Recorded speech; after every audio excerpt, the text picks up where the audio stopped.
शुक्लांबरधरं विष्णुं शशिवर्णं चतुर्भुजं प्रसन्नवदनं ध्यायेत् सर्वविघ्नोपशान्तये।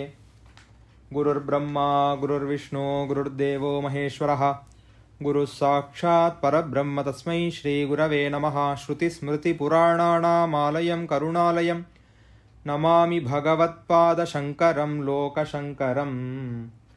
प्रकृतिविकृतिभिन्नो योऽवतीर्णः कृपालुः जनिभयमपहर्तुं स्वात्मबोधं प्रचक्रे। मम हृदि निवसन् यो दीपिकां तस्य कुर्वन् तमविकृतमखण्डानन्दबोधं नमामि। यो अखण्डानन्दमूर्तिः श्रीदक्षिणामूर्तिरूपतः अवतीर्णः सदा पूर्णमवर्णं तमुपास्महे। नत्वानन्दगुरुं व्याख्यासंक्षेपेण यथामति क्रियते स्यात्मबोधस्य ममापि ज्ञानसिद्धये। எல்லாருக்கும் நமஸ்காரம். ஆத்மபோதம் அப்படிங்கிற இந்த புஸ்தகத்தை இந்த சத்சங்கத்திலே நாம் ஸ்ரவணம் பண்ணி கொண்டு வருகிறோம். யார் ஆத்மபோதத்துக்கு அதிகாரி அப்படிங்கிறதாக ஆச்சாரியால் முதல் ஸ்லோகம் பண்ணியிருக்கார். நேற்றைக்கு ரொம்ப விவரமாக பார்த்தோம். பிறப்பினால் ஜாதி இல்லை அப்படிங்கிறத இங்கே பாஷ்யக்காரரும் எழுதுகிறார். பிராமணாலா பிறந்தவாள்லாம் படிக்கலாம்னு எழுதலை. வேதம் படித்தவர்கள் மட்டும்தான் வேதாந்தத்துக்கு அதிகாரியாக ஆவார்கள், முக்கிய அதிகாரிகளாக ஆவார்கள்.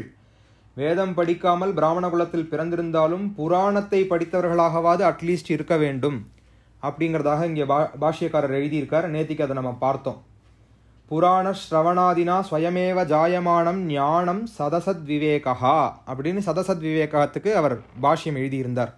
இப்போ பிராமண ஜாதியிலே பிறந்திருந்தாலும் வேதாத்தியனம் பண்ண முடியாமல் பிராமண ஸ்திரீகள் இருக்கிறார்கள். பிராமண ஜாதியிலே புருஷனாக பிறந்திருந்தாலும் இன்றைக்கு கலியுடைய லட்சணத்தினாலே வேதாத்தியனம் பண்ண முடியாமல் வேதாந்த ஸ்ரவணம் பண்ண முடியாமல் நிறைய பேர் இருக்கிறோம், என்னையும் உட்பட. அப்படி நமக்கெல்லாம் இப்போ ஞானத்திற்கு வழியே கிடையாதா அப்படிங்கிற கேள்வி கேட்கும் பொழுதுதான் இந்த ஆத்மபோதம் அப்படிங்கிற புஸ்தகத்தை ஆச்சாரியால் அருள்றா. அதனால தான் பரமகிருபாலுஹு அப்படின்னு சொல்லி இந்த பாஷ்யத்தை ஆரம்பிக்கிறார் பாஷ்யக்காரர். கிருஷ்ணானந்தாஸ்ரமி சுவாமிகள், தட்சிணாமூர்த்தி சுவாமிகள்ங்கிற குருநாதரனுடைய சிஷ்யர் இந்த கிருஷ்ணானந்தாஸ்ரமி சுவாமிகள் அப்படிங்கிறவர் இந்த பாஷ்யத்தை பண்ணியிருக்கார். நேற்றுக்கு பார்த்துட்டே வந்தோம். இவர் விஷ்ணுமங்கலம்ங்கிற கிராமத்தில் பிறந்திருந்தார். இது தவிர சதாசிவ பிரம்மேந்திரனுடைய புஸ்தகத்திற்கும் இவர் பாஷ்யம் எழுதியிருக்கிறாருங்கிற கதைகளெல்லாம் நேற்றைக்கே பார்த்து விட்டோம். சங்கிப்தமாக நேற்றைக்குடைய கதைகளை சொல்ல வேண்டும் அப்படின்னா நிறைய எளிய உதாரணங்களை சொல்லி ஞானத்தை விளக்க ஆச்சாரியால் முற்படுறா அப்படிங்கிறது நமக்கு தெளிவாக தெரிகிறது. முதல் ஸ்லோகத்திலேயே யார் வேதாத்தியனம் பண்ணவில்லையோ, யார் புராண சிரவணத்துக்கு மட்டும் அதிகாரியோ அவர்களுக்கும் ஞானம் கிடைக்க வேண்டும் என்பதற்காக இந்த ஆத்மபோதத்தை நான் எழுதுகிறேன் அப்படின்னு சொல்லிட்டார் முதல்லையே. அப்படிங்கிறதுனால இது எல்லாருக்குமே பொதுவான ஒரு புஸ்தகங்கிறது நேற்றைக்கே தெளிவாக தெரிந்து விட்டது. அப்போ ஃபஸ்ட்டு அவர் கொடுக்குற எக்ஸாம்பிள் என்ன கொடுக்குறாருனா, எப்படி அரிசி இருக்கிறது, ஜலம் இருக்கிறது, காய்கறிகள் எல்லாம் அரிஞ்சு வச்சாச்சு, ஆனால் அக்னி இல்லைன்னா சமையல் நடக்காது. அரிந்து வைத்த காய்கறிகளோ அல்லது அரிசியோ இருக்கக்கூடிய ஜலமோ சமையலுக்கு உதவாது. சமையலுக்கு எது வேணும்? அக்னி இல்லைன்னா இது எல்லாமே தயாராக இருந்தாலும் வேஸ்ட்டு தான். அப்படிங்கிறதுனால அக்னி தான் பிரதானம். அப்படின்றதுனால எப்படி அக்னி பிரதானமாக சமையலுக்கு இருக்கிறதோ அதுபோல மோட்சத்துக்கு பிரதானம் ஞானம். டார்கெட் ஆடியன்ஸ் இங்கே ஸ்திரீகளாகவும் வேதாத்தியனம் செய்யாதவர்களாகவும் இருப்பதால் அவளுக்கு புரிகிற ரொம்ப எளிமையான நடையில் எளிமையான எக்ஸாம்பிளாக ஒரு எக்ஸாம்பிளாக நேற்று கொடுத்துட்டே வந்தார். 2வது ஸ்லோகத்தில் கொடுத்த எக்ஸாம்பிள் இந்த பாக்கத்தில், அதாவது கிச்சனில் குக்கிங் போது சமையலுக்கு எப்படி அக்னி முக்கியமோ பாக்கசிய வஹ்னிவத்து அப்படின்னு ஒரு எக்ஸாம்பிள் கொடுத்தார். அடுத்தது என்ன எக்ஸாம்பிள் கொடுத்தார்? தேஜஸ் திமிர சங்கவத்து அப்படின்னு ஒரு எக்ஸாம்பிள் கொடுத்தார். கர்மாவுக்கும் அஜ்ஞானத்துக்கும் விரோதம் கிடையாது. கர்மாவுக்கும் அஜ்ஞானத்துக்கும் விரோதம் கிடையாது. இந்த அவிரோதத்தினாலேயே கர்மா ஞானத்தை கொடுக்காது அப்படிங்கிறத 3வது ஸ்லோகத்தில் எக்ஸ்பிளைன் பண்ணியிருந்தார். அமாவாசையே இருட்டு, அந்த அமாவாசை இருட்டையும் ஒரே மேகக்கூட்டமாக இருந்ததுன்னா அமாவாசையா அந்தகாரம் இவ அப்படின்னு 3வது ஸ்லோகத்தில் ஒரு எக்ஸாம்பிள் கொடுத்திருந்தார். அப்போ கர்மா மட்டிலுமே உன்னுடைய அஜ்ஞானத்தை நீக்காது, அதற்கு மேலே ஒன்று வேண்டும் அப்படிங்கிறதாக சொல்லியிருந்தார். அப்புறம் 4வது ஸ்லோகத்தில் ஒரு எக்ஸாம்பிள் கொடுத்திருந்தார். மேகத்தில் மறைந்த சூரியனை போல இந்த இந்த எக்ஸாம்பிள்லாம் யாருமே புரியலைன்னு சொல்லவே முடியாது. அவ்வளோ எளிமையான உதாரணங்களை சொல்லி சொல்லி ஆச்சாரியால் சொல்லிகிட்டே வரா. மேகங்களுக்குள் மறைந்திருந்த சூரியனைப் போல இந்த ஆத்மாவானது இந்த உடலுக்குள்ளே மறைந்திருக்கிறது. அந்த ஞானம் கண்டிப்பாக வெளிப்பட்டே தீரும், வெளிப்படவே வேண்டும் அப்படிங்கிறத எக்ஸ்பிளைன் பண்ணுறார். அப்புறம் அழகாக இன்னொரு எக்ஸாம்பிள் கொடுத்தார், தேத்தாங்கொட்டையினுடைய எக்ஸாம்பிள். கதகரேணுவத்து, ஒரு ஜலம் ரொம்ப மலமாக இருக்கிறது, அழுக்காக இருக்கிறதுனா அதை நிர்மலமாக்குறதுக்கு என்ன பண்ணுறோம்? அதுக்குள்ளே கதகரேணுவை போடுகிறோம். அது என்னவாகிறது? அந்த கதகம், அந்த தேத்தாங்கொட்டை என்னவாகிறது? அதுவும் அந்த அழுக்குகளை உறிஞ்சு கொண்டு அதுவும் தண்ணீரிலே கலந்து விடுகிறது, தானும் கரைந்து விடுகிறது. இதுபோல ஞான அபியாசாத் அப்படிங்கிற வார்த்தையை சொன்னார். ஞானத்திற்காக செய்யப்படக்கூடிய கர்மாக்கள், ஞானம் அடைவதற்காக நீங்கள் செய்யக்கூடிய ஜபமோ பூஜையோ தியானமோ உங்களுடைய சித்த மலத்தையும் அகற்றி தானும் மறைந்து விடும் அப்படிங்கிறதாக ஒரு எளிமையான எக்ஸாம்பிள் சொன்னார். அப்புறம் 6வது எக்ஸாம்பிள் கனவை வச்சுட்டு சொன்னார். சம்சார ஸ்வப்னதுல்யோஹி ராகத்வேஷாதி சங்குலஹா ஸ்வகாலே சத்யவத் பாதி பிரபோதே சத்யசத் பவேத். அது அழகான ஒரு எக்ஸாம்பிள் சொன்னார். ஒரு சொப்னத்தை வச்சுட்டு எப்படி சொப்னத்தில் போலீஸ்காரன் வந்தால் பயப்படுறேளோ, ஜெயிலுக்குள்ளே போட்டுட்டான்னு கவலைப்படுறேளோ, ஆனால் எந்திரிச்சுன்றதுக்கப்புறம் இதெல்லாம் வெறும் கனவு தானேன்னு தெரிஞ்சு போயிடுறதோ அது போலத்தான் இந்த சம்சாரம் உங்களுக்கு அப்படிங்கிறதாக 6வது எக்ஸாம்பிள் கொடுத்தார் 6வது ஸ்லோகத்தில். 7வது ஸ்லோகத்தில் கொடுத்த எக்ஸாம்பிள், ஒரு கடற்கரையோரமாக நடந்து கொண்டிருக்கும் பொழுது நல்ல உச்சி வெயில் பொழுதிலே ஒரு சிப்பியை பார்த்து அது வெள்ளிக்காசோ நினச்சி எடுக்கிறோம், ஆனால் அது வெள்ளி இல்லை, சிப்பி தாங்கிறது தெரிஞ்சு போச்சு. அது மாதிரி இதை ஒன்னொன்னையும் ஒரு ஜீவனாக ஒரு வஸ்துவாக பார்த்து கொண்டிருக்கிறீர்கள். ஆனால் இது எல்லாத்துக்கும் அதிஷ்டாதாவாக இருக்கக்கூடியது, அதிஷ்டானமாக இருக்கக்கூடிய சக்தி பிரம்மங்கிறத மறந்து விட்டீர்கள் அப்படிங்கிறத ஆச்சாரியால் அந்த எக்ஸாம்பிள் வச்சு நமக்கு எக்ஸ்பிளைன் பண்ணினா, இதை நம்ம ரஜ்ஜு சர்ப்ப நியாயத்துக்கும் சமன்வயப்படுத்தலாம். எப்படி ஒரு கயரை பாம்புன்னு நினச்சி பயப்படுறோமோ, பயந்த பயம் அந்த நேரத்துக்கு சத்தியம், ஆனால் அது கயருன்னு தெரிஞ்சோன்னா அந்த பயம் போயிடுறதே. அது மாதிரி நீங்கள் இந்த உலகத்தை ஜெகத் சத்தியம் நினச்சின்னு இருக்கீள், ஆனால் இந்த ஜெகத்து சத்தியம் கிடையாது அப்படிங்கிறதாக அந்த எக்ஸாம்பிளை சொல்லி நமக்கு புரிய வச்சார்.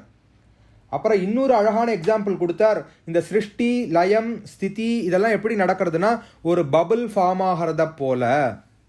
புத்புதானி வவாரிணி, ஜலத்திலே ஒரு பபுள் ஃபார்ம் ஆகிறத போல இந்த லோகங்கள்லாம் உண்டாகிறது, இந்த லோகங்கள்லாம் ஸ்திதி ஆகிறது, இந்த லோகங்கள்லாம் லயமாகிறது அப்படிங்கிறதாக ஒரு எக்ஸாம்பிள் சொன்னார்.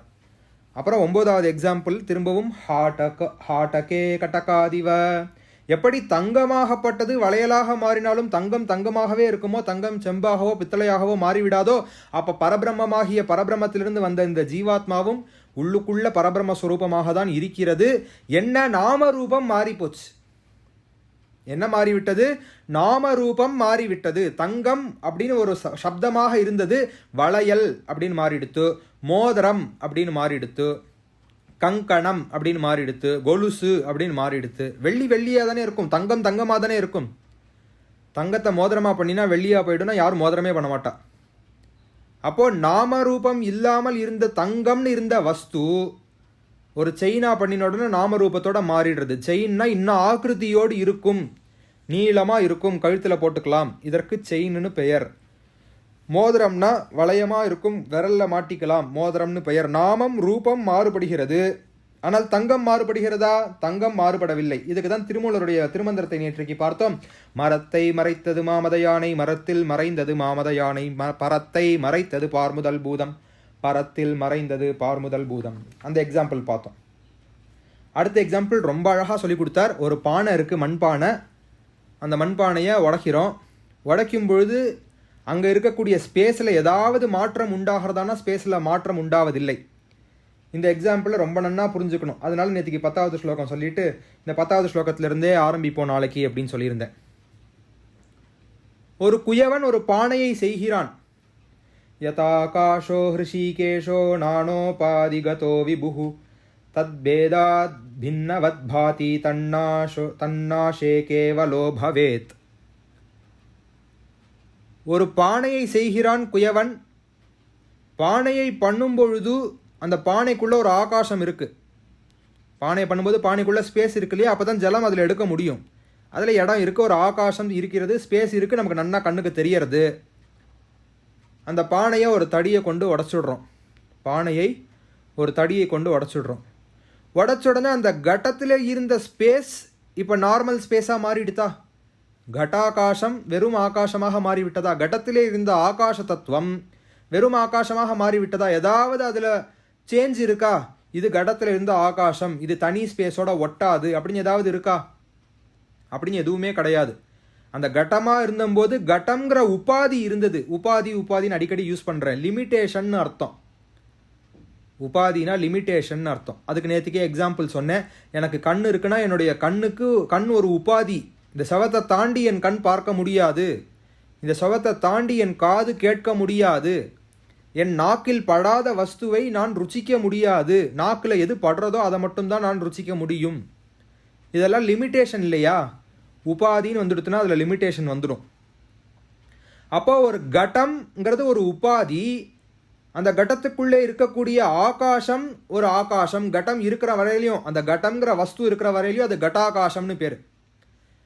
அந்த குடம் இருக்கிற வரைக்கும் கட்டம்னு சொன்னால் மேபி உங்களுக்கு புரியாமல் இருக்கலாம். ஒரு குடம் மண் பானை வச்சுக்கோங்களேன். அந்த பானை இருக்கிற வரைக்கும் பானைக்குள்ளே இருக்கிற ஆகாசம். அந்த மண் பானை இருக்கிற வரைக்கும் அது என்ன? அந்த பானைக்குள்ளே இருக்கக்கூடிய ஆகாசம். அந்த பானையை ஒரு கழியை கொண்டு அடிச்சுடுறோம். அந்த பானையை ஒரு கழியை கொண்டு அடிக்கும் பொழுது அந்த ஆகாசம் மற்ற ஆகாசத்தோட ஒட்டாதுன்னு தனியாக நிற்கிறதா?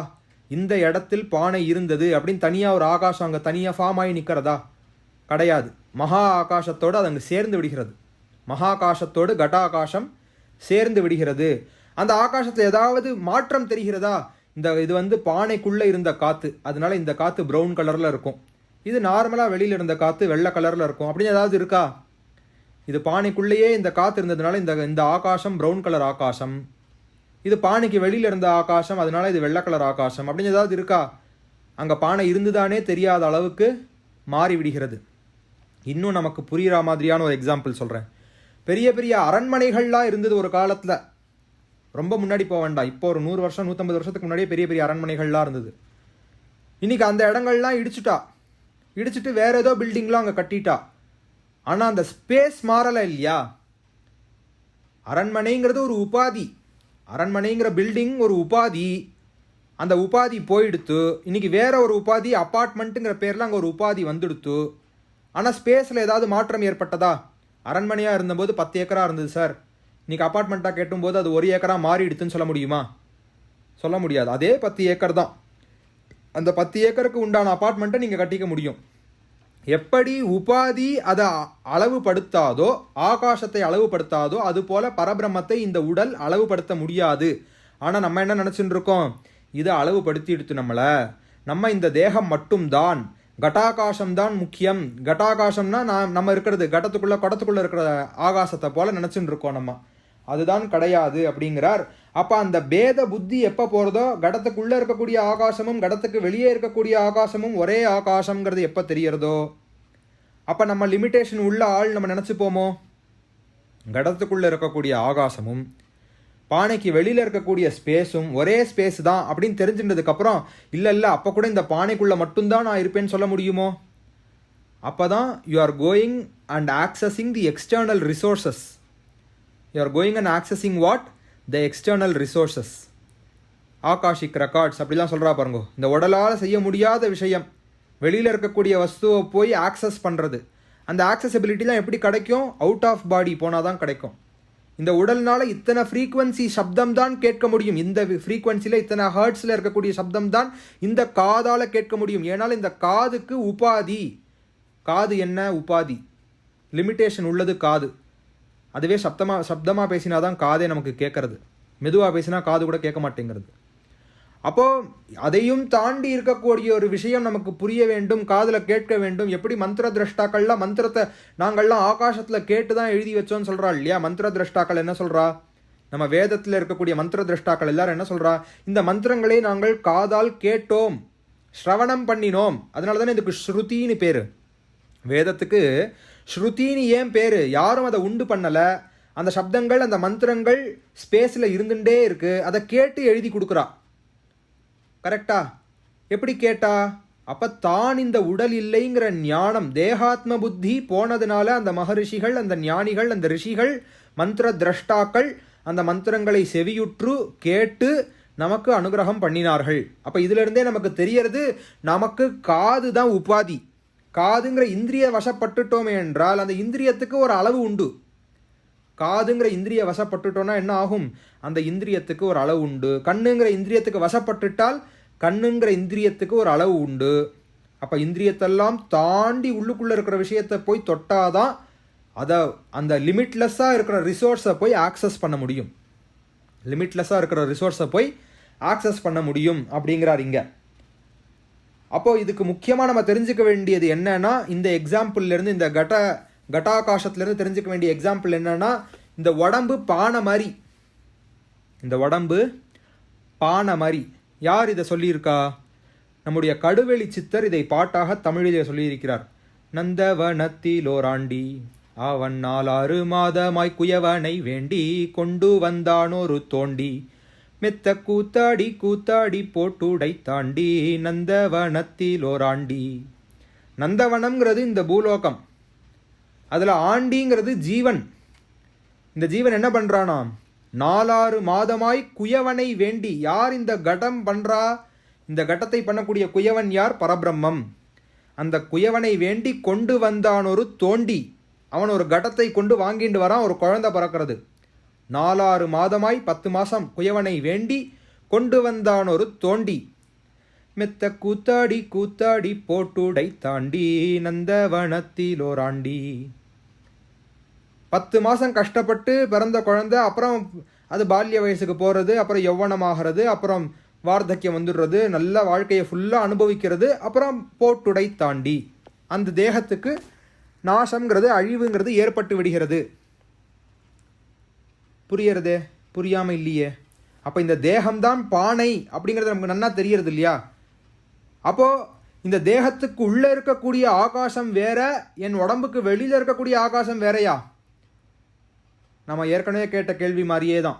கடத்துக்கு உள்ளே இருக்கிற ஆகாசம்னால அது ப்ரௌன் கலர் ஆகாசம், கடத்துக்கு வெளியில் இருக்கிற ஆகாசங்கிறதுனால அது வெள்ளை கலர் ஆகாசம் இருக்கா? கிடையாது. அதே போல் அப்போ என் உடம்புக்குள்ளே இருக்கக்கூடிய ஆகாசமும் ஒன்று, நான் அண்ணாந்து பார்க்குறேனே அந்த ஆகாசமும் ஒன்றா இல்லையா? என் உடம்புக்குள்ளே ஸ்பேஸ் இருக்கிறதுனால தான் இத்தனை ஹைட்டு, இத்தனை வெயிட்டு எல்லாம் சொல்கிறோம். கேபிலரிஸ்லாம் ஓடுறது, நர்வ் இருக்குது, நியூரல் சிஸ்டம்லாம் இருக்குது, நியூரல் நெட்ஒர்க்லாம் பிளேஸில் இருக்குது. இதெல்லாம் என்ன காரணம்? என்ன காரணம்? உள்ளுக்குள்ளே ஸ்பேஸ் இருக்கிறதுனால தானே. தலை அப்படிங்கிறது ஒரு ஸ்பேஸ், ஒரு இடமா இருக்குது. கால்ங்கிறது கீழே இருக்குது, தலைங்கிறது மேலே இருக்குது. எல்லாம் அந்தந்த இடங்கள், அந்தந்த அவயவங்கள் அந்தந்த இடத்துல தானே இருக்குது. யாருக்கும் மாறி இல்லையே. அப்போ இது ஸ்பேஸ் தானே. அப்போ இந்த உடம்புக்குள்ளே இருக்கிற ஸ்பேஸும் நீங்கள் வெளியில் பார்க்குற ஸ்பேஸும் வேற வேறன்னு நினச்சிட்டு இருக்கிறதுனால தான் உங்களுக்கு தேகாத்ம புத்தி ரூடமாக இருக்கிறதுன்னு ஆச்சாரியால் இந்த 10வது ஸ்லோகத்தில் சொல்கிறார். எதனால தேகாத்ம புத்தி ரூடமாயிடுத்து? இந்த உடம்புக்குள்ளே இருக்கக்கூடிய ஆகாசமும் நான் வெளியே பார்க்கக்கூடிய ஆகாசமும் வேறே வேறே அப்படின்னு நம்ம முடிவு பண்ணிட்டோம். ஆனால் இந்த கடத்தோட எக்ஸாம்பிள் சொல்லும்போது கொஞ்சம் புரியறாப்புல இருக்குது. ஏன்னா கடத்துக்குள்ளே இருக்கிற ஸ்பேஸும் கடத்துக்கு வெளியில் இருக்கிற ஸ்பேஸும் ஒன்று தான். அந்த கடம் அழிஞ்சதுக்கு அப்புறமாக 2 ஸ்பேஸும் ஒன்றா இருக்கிறதாக அந்த ஸ்பேஸில் மாற்றமே இல்லைங்கிறதையும் நம்ம பார்க்குறோம். அந்த ஸ்பேஸில் மாற்றமே ஏற்படவில்லை, சேஞ்சே கிடையாது, அந்த ஸ்பேஸில் சேஞ்சே இல்லைங்கிறதையும் பார்க்குறோம். அப்போ இந்த உடம்புக்குள்ளே இருக்கக்கூடிய விஷயமும் இந்த உடம்பை தாண்டி இருக்கக்கூடிய விஷயம் ஒன்று தானோ அப்படின்னு நமக்கு சந்தேகம் வரணும். இந்த 10வது ஸ்லோகத்திலேயே அந்த சந்தேகம் வந்துடணும். இவ்வளோ நேரம் அவர் சொன்ன எல்லா எக்ஸாம்பிளையும் வரிசையாக எழுதிண்டே வந்தேனாலே உங்களுக்கு அவர் என்ன சொல்ல வரார் அப்படிங்கிறது நன்னாவே புரிஞ்சிடும். ஹாட்டகே கட்டகாதிவன்னு சொன்னார் இல்லையா? தங்கம் எப்படி வளையலாக மாறினால், வளையல்னு சொல்கிறீர்கள், தங்கம்னு சொல்ல மாட்டேங்கிறீர்கள். வேணால் தங்க வளையல், தங்கத்தை சும்மா போட்டுக்கிறீர்கள் ஒழியே, ஆனால் வளையல்ங்கிறதுல தான் உங்களுடைய கவனம் போகிறது. இன்னும் ஒரு அழகான எக்ஸாம்பிள், நிர்குண பிரம்மம் சகுண பிரம்மத்தை பற்றி பேசும்போது ஸ்ரீ அண்ணா பிரவச்சனத்தில் இதை அடிக்கடி பயன்படுத்துவார். இந்த எக்ஸாம்பிளை, ஒரு நகை வாங்கணும்னு ஒரு ஸ்திரீ ஒரு கடைக்கு போனாலே ஆனால், ஒரு பெண்மணி கடைக்கு போனாலே ஆனால், எனக்கு இது போன்ற நகை தான் வேணும், இப்படிப்பட்ட வளையல் தான் வேணும், ஒரு டிசைன் வச்சுருப்பா. அந்த டிசைன் பேப்பர் இப்போல்லாம் அட்வர்டைஸ்மெண்ட் வரதுனால பேப்பர் கட்டிங்கோட கடைக்கு போயிடுவா. என்ஏசி ஜுவல்லரிக்கு அந்த பேப்பர் கட்டிங்கோட கடைக்கு போய் இந்த வளையலை காமிங்க சார், இந்த வளையல் தான் சார் எனக்கு வேணும்பா. ஒவ்வொரு கடையாக ஏறி இறங்குவா, அந்த டிசைனில் இருக்கிற வளையல் தான் வேணும்னு. ஏன்னா நாம ரூபத்தில் அவளுக்கு ஆசை இருக்குது, இந்த நாமத்தில் இந்த ரூபத்தில் இருக்கக்கூடிய வளையல் தான் எனக்கு வேண்டும் அப்படின்னு. அங்கே வளையல் இல்லை, இங்கே மோதிரம் தான் இருக்குன்னா அடுத்த கடைக்கு போயிடுவா. அங்கே போய் மோதிரம் வேணும்னு கேட்கும்போது இல்லை இங்கே மோதிரம் இல்லைம்மா வளையல் தான் இருக்குன்னா அடுத்த கடைக்கு போயிடுவா. இதுவே ஒரு ராத்திரி திருடன் புகுறான், அந்த தங்க நகை கடைக்குள்ள, இல்லை நான் வளையல் மட்டும்தான் திருடுவேன், இல்லை நான் மோதிரம் மட்டும்தான் திருடுவேன்னு சொல்லுவானோ? மொத்தமாக அத்தனையும் அள்ளி அள்ளி அள்ளி அள்ளி போட்டுருவான். ஏன்னா அவனுக்கு ஆசை இருக்கிறது தங்கத்தில். அவனுக்கு நகையை பார்த்தானா, டிசைனை பார்த்தானா, இல்லை இந்த மாதிரி டிசைனில் இருக்கக்கூடிய வளையலை மட்டும்தான் நான் திருடுவேன்னு சொன்னானா, அவனுக்கு ஆசை தங்கத்தில், இவாளுக்கு ஆசை நாமரூபத்தில். அப்போ நம்ம இப்போ வரைக்கும் எதில் ஆசக்தி உள்ளவராக இருக்கிறோம், எதில் ஆசை உள்ளவர்களாக இருக்கிறோம்னா நாமரூபத்தில் ஆசை உள்ளவர்களாக இருக்கிறோம். இது சுப்பிரமணியன், இவர் சுப்பு சார். நாம ரூபம், சுப்பு சாருக்கு ஒரு ரூபம், சுப்பு சாருக்கு ஒரு நாமம். அதை தாண்டி அந்த சுப்புவாக உள்ளுக்குள்ளேருந்து பேசக்கூடியது யார், அந்த கேள்விக்கே நம்ம போகிறதே கிடையாது. அந்த கேள்வியை நம்ம டச் பண்ணுறதே கிடையாது. ஏன்னா நாம ரூபத்திலே ஸ்டாப் ஆகிடுறோம். அப்போ நான் எப்படி யோசிக்கணும்? கேட்குற ஒவ்வொருத்தரையும் அவாவாளுடைய நாமரூபம் இல்லாமல் இது அத்தனையும் பரபிரம்மம் தானே அப்படிங்கிற ஐடியாலஜியில் தான் நான் பேசணும். நான் உங்களை எப்படி பார்க்கணும்? நாமரூபமாக பார்க்காமல், அப்போ எனக்கு முன்னாடி உட்காந்துருக்கிற அத்தனையும் பரபிரம்மம் தானே அப்படிங்கிற ஐடியாலஜியோடு தான் நான் பார்க்க வேண்டும். கரெக்டா? அப்போ எனக்குள்ளே இருக்கிறதும் பரபிரம்மம், உங்களுக்குள்ளே இருக்கிறதும் பரபிரம்மம். பரபிரம்மே சொல்கிறது, பரபிரம்மே கேட்குறது. இதில் யாராவது எங்கேயாவது டென்ஷன் எடுத்துக்கணுமா? ஐயோ என்ன சொல்லிடுவோமோ, அடடா என்ன சொல்லிடுவாரோ, எப்படி நமக்கு புரிய போகிறதோ, ஏதாவது டென்ஷன் வருமா? பரபிரம்மம் சொல்கிறது, பரபிரம்மம் கேட்குறது. கேட்குற ஆளும் ஒன்று, சொல்கிற ஆளும் ஒன்று, சொல்லப்படுற வஸ்துவும் ஒன்று தான். இதை தான் பின்னாடி எக்ஸ்பிளைன் பண்ணி சொல்ல போகிறார். கொஞ்சம் கொஞ்சமாக பார்த்துன்னு போகிறோம். இது ரொம்ப கொஞ்சம் டஃப்பான சப்ஜெக்ட்டுங்கிறதுனால தான் ரொம்ப பொறுமையாக அந்த எக்ஸாம்பிளெலாம் அவதானித்து, அந்த எக்ஸாம்பிளில் கொஞ்ச நேரம் இருந்து அதை புரிஞ்சதுக்கப்புறம் அடுத்த எக்ஸாம்பிளுக்கு போகிறோம். இப்போ இந்த பானை எக்ஸாம்பிள் உங்களுக்குள்ள ஒரு மாற்றத்தை உண்டு பண்ணி இருக்க வேண்டும். இந்த பானையை உடைக்கிறச்சா ஆகாசம் மாறலைங்கும் போது இந்த தேகத்துக்குள்ளே இருக்கிற ஆகாசமும் இந்த தேகத்துக்கு வெளியில் இருக்கிற ஆகாசமும் ஒன்று தாங்கிறது நமக்கு புரியணும். அடுத்து 11வது ஸ்லோகம். நானோபாதிவசாதேவ ஜாதி நாமாஸ்ரமாதயः ஆத்மனி ஆரோபிதாக தோயே ரசவர்ணாதி பேதவத். ரொம்ப அருமையான ஸ்லோகம், ரொம்ப அருமையான ஸ்லோகம். இந்த எக்ஸாம்பிளில் கேட்டால் உங்களுக்கு இன்னும் ரொம்ப பிடிச்சி போயிடும். இந்த இந்த இந்த ஆத்மபோதம் நீங்கள் மனப்பாடம் பண்ணாமையே வெறும் எக்ஸாம்பிளாக பார்த்துட்டே வந்தேனாலே நீங்கள் ஆத்மபோதத்தில் பெரிய ஸ்பெஷலிஸ்ட் ஆகிடுவீள். இந்த பிரகரண கிரந்த ஸ்பெஷலிஸ்ட் ஆகிடுவீள். ஒவ்வொரு எக்ஸாம்பிளையும் நீங்கள் ஞாபகம் வச்சுட்டேனாலேயே. நானோபாதிவசாதேவ, ஒரு உபாதியை பற்றி பேசணும். காதுங்கிற ஒரு உபாதி, கண்ணுங்கிற ஒரு உபாதி. இது மாதிரி இந்த உடம்புக்கு எத்தனை உபாதி இருக்குது யோசிங்கோ. 10 இந்திரியங்கள், கர்மேந்திரியம் 5, ஞானேந்திரியம் 5, எல்லாம் உபாதி தானே. என் கை இவ்வளவு நீளம் தான் அப்படின்னா இந்த கையோடைய நீளம் தாண்டி இருக்கக்கூடிய ஒரு வஸ்துவை நான் எடுக்க முடியுமா? என் கை இவ்வளோ நீளம் தான் சார், 2 மீட்டர் தான் என் கை அப்படின்னா 2 மீட்டர் அளவு, 1 மீட்டர் அளவு தாண்டி இருக்கக்கூடிய ஒரு வஸ்துவை, 3 மீட்டர் தூரத்தில் இருக்கக்கூடிய ஒரு வஸ்துவை என் கை எடுக்க முடியுமா? எடுக்க முடியாது. அப்போ இந்த கை என்ன ஆகிடுறது? எனக்கு ஒரு லிமிட்டேஷனாக ஆகிவிடுகிறது.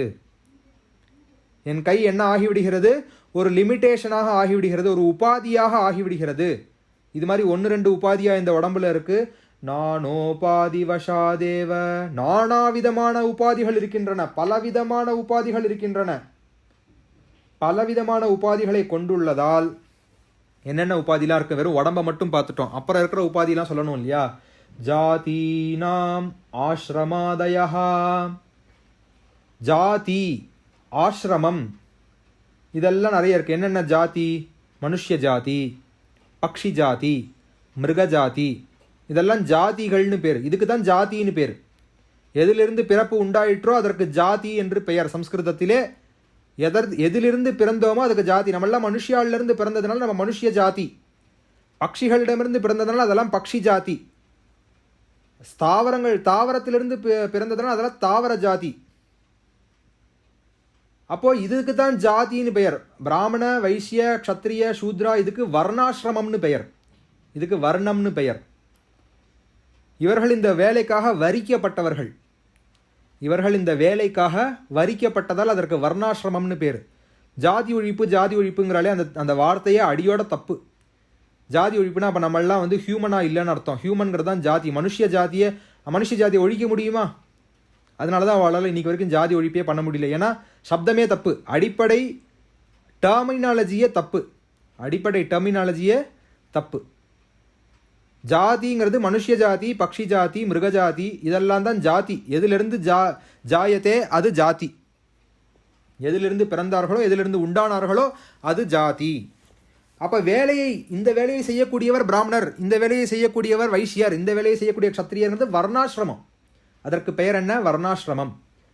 அப்போ இங்கே என்ன சொல்கிறார்? ஜாதி நாம் ஆசிரமாதேகா, நான் மனுஷ்யன். முதல் பிரிவினை எங்கே தெரியுமா வருது? உயிருள்ள பொருள் உயிரற்ற பொருள்னு ஆரம்பிக்கிறது. முதல் பிரிவினை எங்கே வரும்? இது ஜடமா ஜீவனா? முதல் பிரிவினை அங்கே ஆரம்பிக்கும். ஒரு ரிமோட் கண்ட்ரோல் இருக்குது என் பக்கத்துலனா அது ஜடமா ஜீவனா? ஜடம். அந்த ரிமோட் கண்ட்ரோலை ஆப்ரேட் பண்ணுற நான் ஜடமா ஜீவனா? ஜீவன். ஒரு ஃப்ளவர் வாஸ் இருக்குது, ஜடமா ஜீவனா? ஃப்ளவர் வாஸுங்கிறது ஜடம். அதில் இருக்கக்கூடிய செடி, அதில் இருக்கக்கூடிய மலர் ஜீவன். என்ன இனத்தை சேர்ந்தது? தாவர இனத்தை சேர்ந்தது, தாவர ஜாதி. கரெக்டா? அப்போ இதுதான். இப்படி பலவிதமான ஜாதிகள் உபாதி தானே. ஏன்னா இப்போ ஒரு சூரியகாந்தி செடி இருக்குது, சூரியகாந்தி செடியில் ரோஜா பூ பூக்குமா? சூரியகாந்தி செடி இருக்குது, ரோஜா பூ பூக்குமா? ரோஜா செடி இருக்குது, அதில் பலாப்பழம் காய்க்குமா? அதுக்கு உபாதி. ரோஜா செடியில் ரோஜா மட்டும்தான் வரும், பலாப்பழ மரத்தில் பலாப்பழம் மட்டும்தான் காய்க்கும். பலாப்பழ மரம் தான், மாம்பழமும் மரம் தான். மாமரத்தில் வாழைப்பழம் வருமா?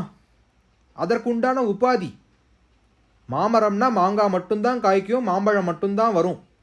அப்போ இந்த ஜாதிக்குன்னு ஒரு உபாதி இருக்கு இல்லையா? இந்த ஜாதிக்கு ஒரு உபாதி இருக்கிறது. மனுஷ ஜாதி இதை தான் செய்ய முடியும், மிருகஜாதி இதைத்தான் செய்ய முடியும். அப்படி ஒவ்வொரு ஜாதிக்கும் ஒரு உபாதி, ஒரு லிமிட்டேஷன் இருக்கு. நானோபாதிவசாத் ஏவ ஜாதீனாம் ஆஸ்ரமாதயः. ஆசிரமம் என்ன? ஆசிரமம் அதுக்கப்புறம் நமக்கு பிரம்மச்சரியாசிரமம், கிரகஸ்தாசிரமம், வானப்பிரஸ்தாசிரமம், சந்நியாசாசிரமம், அப்புறம் அதிவர்ணாசிரமின்னு வேற ஒருத்தா இருக்கா. இதெல்லாம் ஆசிரமம். இதை தான் வர்ணாசிரமம்னு சொன்னேன்னா. அதாவது நீங்கள் செய்யக்கூடிய வேலைமா, ஸ்ரமனா வேலை, நமக்கு நல்லா புரியறது இல்லையா? சிரமமாக இருக்குது சார் அப்படிங்கிறோம். ஆசிரமங்கிறது அந்த வேலையை கொண்டு பிரிக்கப்பட்டது தான் ஆசிரமம். அதனால ஆசிரமம், பிரம்மச்சாரினா இந்த வேலைகளை செய்ய வேண்டும், கிரகஸ்தர் இந்த வேலைகளை செய்ய வேண்டும், சன்னியாசி இந்த வேலைகளை செய்ய வேண்டும், நம்முடைய வானப்பிரஸ்தத்திலே இருக்கக்கூடியவர்கள் இந்த வேலைகளை செய்ய வேண்டும். இவாளுக்குன்னு ஒரு கோட் ஆஃப் கான்டக்ட் இருக்குது. இவாளுக்குன்னு என்ன இருக்குது? ஒரு கோட் ஆஃப் கான்டக்ட். பிரம்மச்சாரி அது பிராமண பிரம்மச்சாரியாக இருந்தாலும், வைஷ்ய பிரம்மச்சாரியாக இருந்தாலும், க்ஷத்ரிய பிரம்மச்சாரியாக இருந்தாலும், அந்த பிரம்மச்சாரிக்கு ஒரே கோட் ஆஃப் கான்டக்ட் தான். கிரகஸ்தர்னா நம்ம பிராமண கிரகஸ்தராக இருந்தாலும், வைஷ்ய கிரகஸ்தராக இருந்தாலும், க்ஷத்ரிய கிரகஸ்தராக இருந்தாலும் அவளுக்கு ஒரே கோட் ஆஃப் கான்டக்ட் தான். கிரகஸ்தாசிரமத்துக்குன்னு ஒரு கோட் ஆஃப் கான்டக்ட், சன்னியாசிக்குன்னு ஒரு கோட் ஆஃப் கான்டக்ட். சன்னியாசிக்கு அந்த பேதமே கிடையாது. அவர் அதுக்கு முன்னாடி பிறந்த ஜாதி என்னவோ அந்த ஜாதியிலிருந்தோ, அந்த ஆசிரமத்திலிருந்தோ, அந்த வர்ணத்திலிருந்து அவர் வெளியே வந்து விடுகிறார் சன்னியாசி. அவளுக்குன்னு ஆனால் ஒரு கோட் ஆஃப் கான்டக்ட் இருக்குது. சன்னியாசிக்குன்னு ஒரு கோட் ஆஃப் கான்டக்ட் இருக்குது. அது ஒரு ஆசிரமத்துக்குள்ளே தானே வருது. இந்த 4 ஆசிரமங்கள்னு பெயர். பிரம்மச்சாரியாக இருக்கலாம், கிரகஸ்தனாக இருக்கலாம், வானப்பிரஸ்தாசிரமியாக இருக்கலாம், சந்நியாசாசிரமியாக இருக்கலாம். இதுவும் உபாதி தான். இதுக்கு மேலே போய் ஒரு படி போய் சொல்கிறார். நான் ஞானி நினச்சிக்கிறதே ஒரு உபாதிங்கிறார். நான் ஞானியாக்கும், நான் மகானாக்கும், நான் சன்னியாசியாக்கும் நினச்சிக்கிறதே ஒரு உபாதி தான். அப்படி நினச்சிக்கிறதே ஒரு உபாதி தான். அதை இன்னும் டீட்டெயில்டாக சொல்ல போகிறார். இன்றைக்கி ஒரு நாள் ஃபுல்லாக இந்த ஸ்லோகத்தையே பேசலாம். அவ்வளோ அழகான ஸ்லோகம் இது. நானோபாதிவசாத் ஏவ ஜாதீனாம் ஆஸ்ரமாதயா. அப்போ ஜாதிங்கிற பதத்திலிருந்து நமக்கு என்ன புரிகிறது இந்த பாஷ்யத்தில்?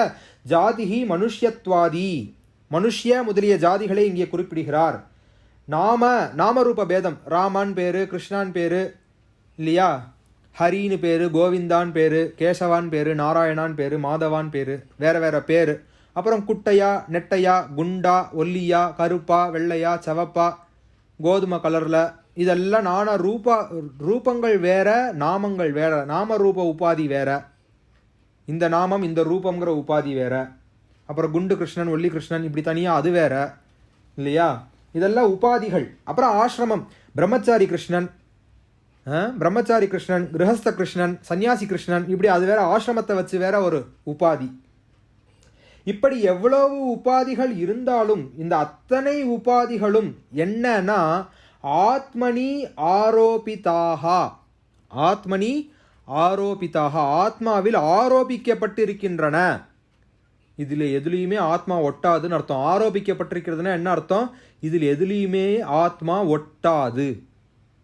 இதையெல்லாம் தாண்டிய தனித்த வஸ்துதான் ஆத்மா அப்படிங்கிறது இந்த 11வது ஸ்லோகத்தில் விளக்கமாக சொல்கிறார். ஆத்மனி ஆரோபிதாக. எது ஆரோபிதாக? நானோபாதிவசாத் ஏவ.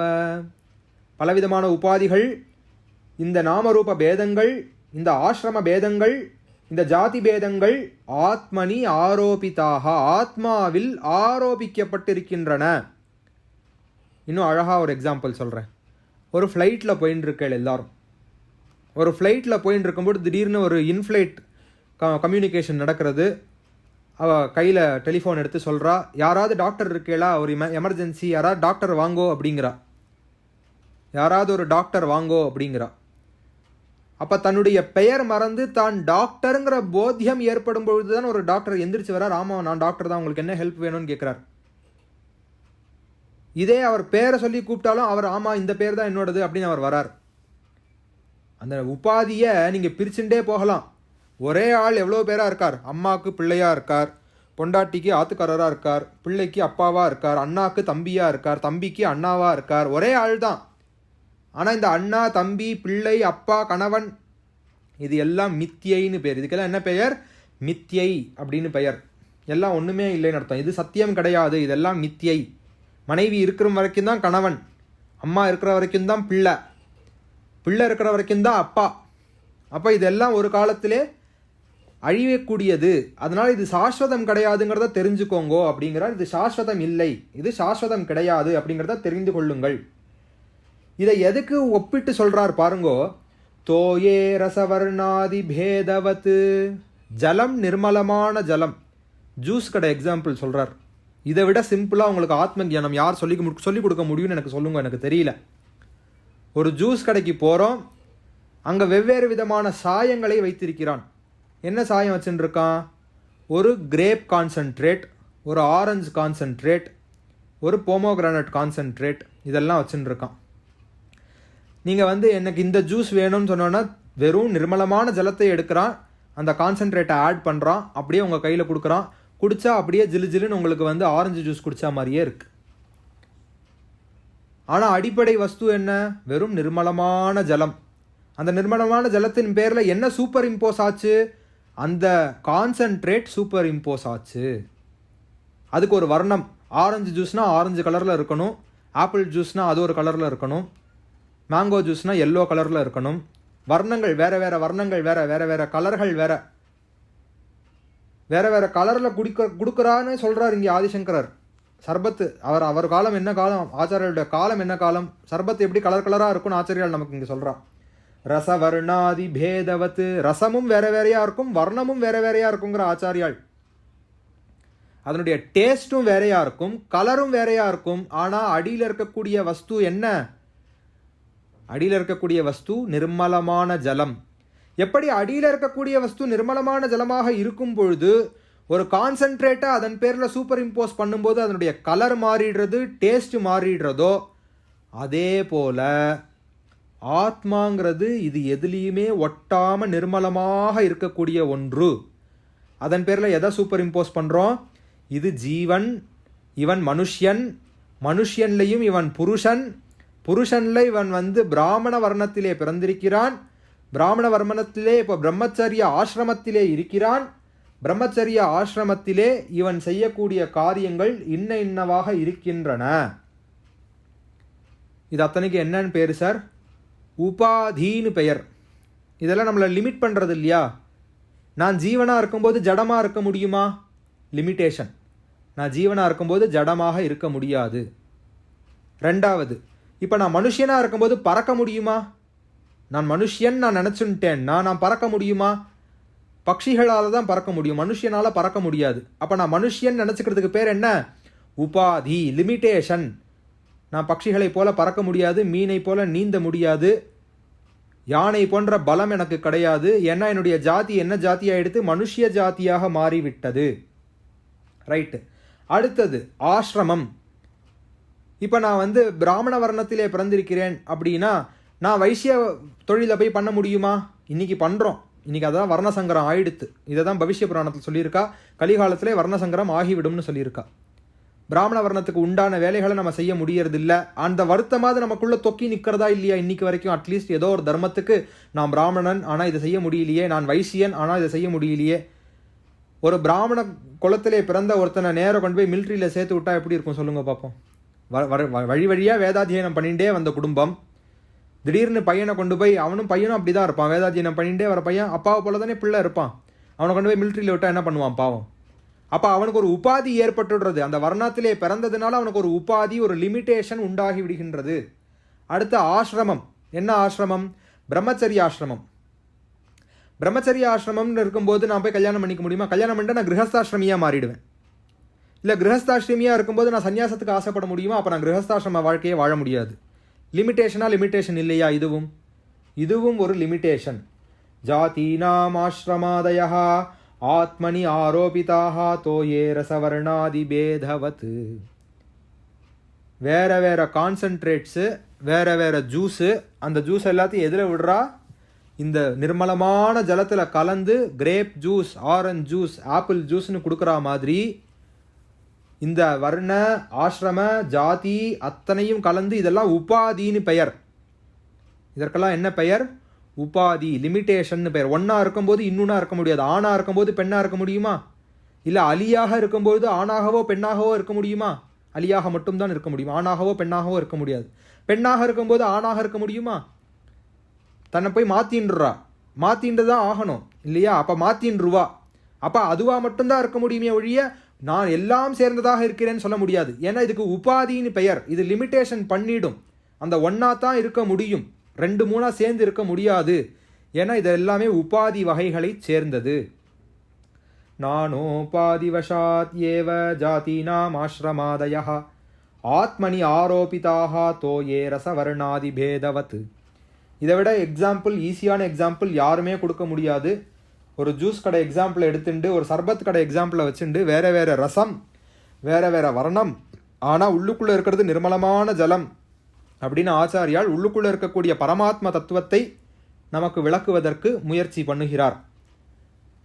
அடுத்தது நியாயப்படி இப்போவே நமக்கு ஓரளவுக்கு தெளிஞ்சிருக்கணும். ஜூஸ் எல்லாம் குடிச்சோன்னா ரெஃப்ரெஷ் ஆகிருக்கணும் நம்ம. 12வது ஸ்லோகம். பஞ்சீகிருத மகாபூத சம்பவம் கர்ம சஞ்சிதம் ஷரீரம் சுகதுக்கானாம் போகாயதனமுச்யதே.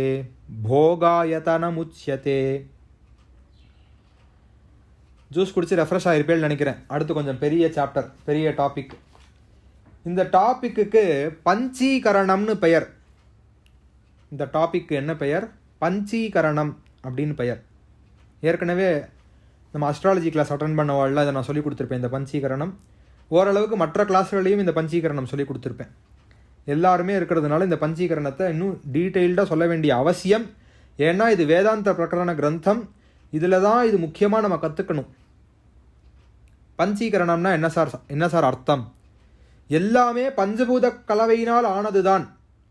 பரத்தை மறைத்தது பார்முதல் பூதம், பரத்தில் மறைந்தது பார்முதல் பூதம். எல்லாமே இந்த பஞ்சபூத கலவைகளால் ஆனதால் பஞ்சபூதத்தை தனித்தனியாக பிரித்து விட்டோம் என்றால் இந்த தேகம் இருக்குமா இருக்காதா சார்? பஞ்சபூதத்தை தனித்தனியாக பிரித்து விட்டால் இந்த தேகம் இருக்குமா இருக்காதா? கண்டிப்பாக இந்த தேகம் டிஸ்மேண்டில் ஆகிவிடும். பஞ்சபூதத்தினுடைய கூட்டாக, சமஷ்டியாக இந்த தேகம் இருக்கின்றது. இந்த பஞ்சபூதம் சேர்றதுக்கு ஒரு ஃபார்முலா வேணும் இல்லையா? இந்த பஞ்சபூதம் சேருவதற்கு ஒரு ஃபார்முலா வேண்டும். இந்த ஃபார்முலாவை சொல்கிறது தான் இந்த பஞ்சீகரணம்ங்கிறது. இந்த ஸ்லோகத்தில் என்ன சொல்லியிருக்கார்? இந்த ஸ்தூல சரீரம்னு ஒன்று இருக்குது பாருங்க. இப்போ நம்ம கண்ணுக்கு முன்னாடி ஒரு சரீரம்னு ஒன்று தெரியறது. ஃபோட்டோலாம் எடுத்து மாட்டிக்கிறோமே, ஃபோட்டோ எடுத்து வச்சுக்கிறோம் இல்லையா? அழகாக செல்ஃபிலாம் எடுத்துக்கிறோம், ஃபோட்டோலாம் எடுத்துக்கிறோம். இந்த சரீரத்துக்கு என்ன பேர் சார்? ஸ்தூல சரீரம்னு பேர். இந்த சரீரத்துக்கு என்ன பெயர்? ஸ்தூல சரீரம் என்று பெயர். எந்த சரீரத்தை ஃபோட்டோ எடுத்து வச்சுக்கிறோமோ, வெளியில் பார்க்கக்கூடிய சரீரம் என்ன சரீரமாக இருக்கிறதோ இந்த சரீரத்துக்கு ஸ்தூல சரீரம் என்று பெயர். இந்த ஸ்தூல சரீரம் இந்த பஞ்சீகரணத்தினால் தான் அடையப்படுகிறது அப்படிங்கிறத இங்கே ஆச்சாரியால் இந்த ஸ்லோகத்தில் சொல்கிறார். பஞ்சீகிருத மகாபூத சம்பவம் கர்ம சஞ்சிதம். அது மட்டும் இல்லப்பா, உன்னுடைய கர்மாவின் பலனாகவும் இந்த உடல் ஏற்படுகிறது. இந்த உடலுக்கு பெயர் ஸ்தூல சரீரம். இந்த உடல் 5 பூதங்களால் உண்டானது. Point number 1. உன் கர்மாவினால் ஏற்பட்டது பாயிண்ட் நம்பர் 2. இந்த ரெண்டுத்துக்கும் சேர்ந்த இந்த சரீரத்துக்கு பெயர் ஸ்தூல சரீரம். ஷரீரம் சுகதுக்கானாம் போகாயதனமுச்யதே. இந்த சரீரம் இருக்கிறதே, இது போகங்களை அனுபவிப்பதற்கு உண்டான ஒரு சாதனம். ஆயத்தனம்னா ஒரு சாதனம். சுகமோ துக்கமோ வலியோ ஒரு நன்மையோ இது எல்லாத்தையும் இந்த உடல் அனுபவிக்கிறதே, இதை அனுபவிப்பதற்காக ஏற்படுத்தப்பட்டதுதான் இந்த ஸ்தூல சரீரம். இது அத்தனையும் உண்டாகிறதுக்காகத்தான், இது அத்தனையும் அனுபவிக்கிறதுக்கு ஏற்படுத்தப்பட்ட ஆயத்தனம் அப்படிங்கிறார். ஏற்படுத்தப்பட்டது தான் இந்த ஸ்தூல சரீரம். அப்போ இந்த ஸ்தூல சரீரம் என்ன காம்பினேஷனில் இருக்குன்னா இந்த பஞ்சீகரணம்ங்கிற காம்பினேஷனில் இருக்குது. பஞ்சீகரணம்னா என்ன சார் அர்த்தம்? பூமியில் அரை பங்கு தான் பூமி, ஆகாசத்தில் அரை பங்கு தான் ஆகாசம், ஜலத்தில் அரை பங்கு தான் ஜலம், அக்னியில் அரை பங்கு தான் அக்னி, இது நம்மளுடைய வாயுவில் அரை பங்கு தான் வாயு. எல்லாத்துலேயுமே அரை பங்குகள் தான் அந்த பர்டிகுலர் பூதம் இருக்கும். மிச்ச அரை பகுதியில் என்ன ஆகும்னா மற்ற 4 பூதங்களும் கலவையாக இருக்கும்.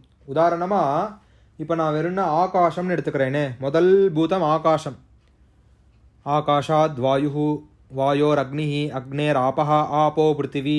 இதுதான் முதல்ல எப்படி உண்டாச்சுங்கிறதுக்கு உண்டான கிரமம், வருஷ கிரமம். முதல்ல ஆகாசம் தானே உண்டாச்சு, முதல்ல ஸ்பேஸ் தானே இருந்தது. ஸ்பேஸை முதல்ல எடுத்துக்கிறேன். ஸ்பேஸில் அரை பங்கு தான் ஸ்பேஸ்.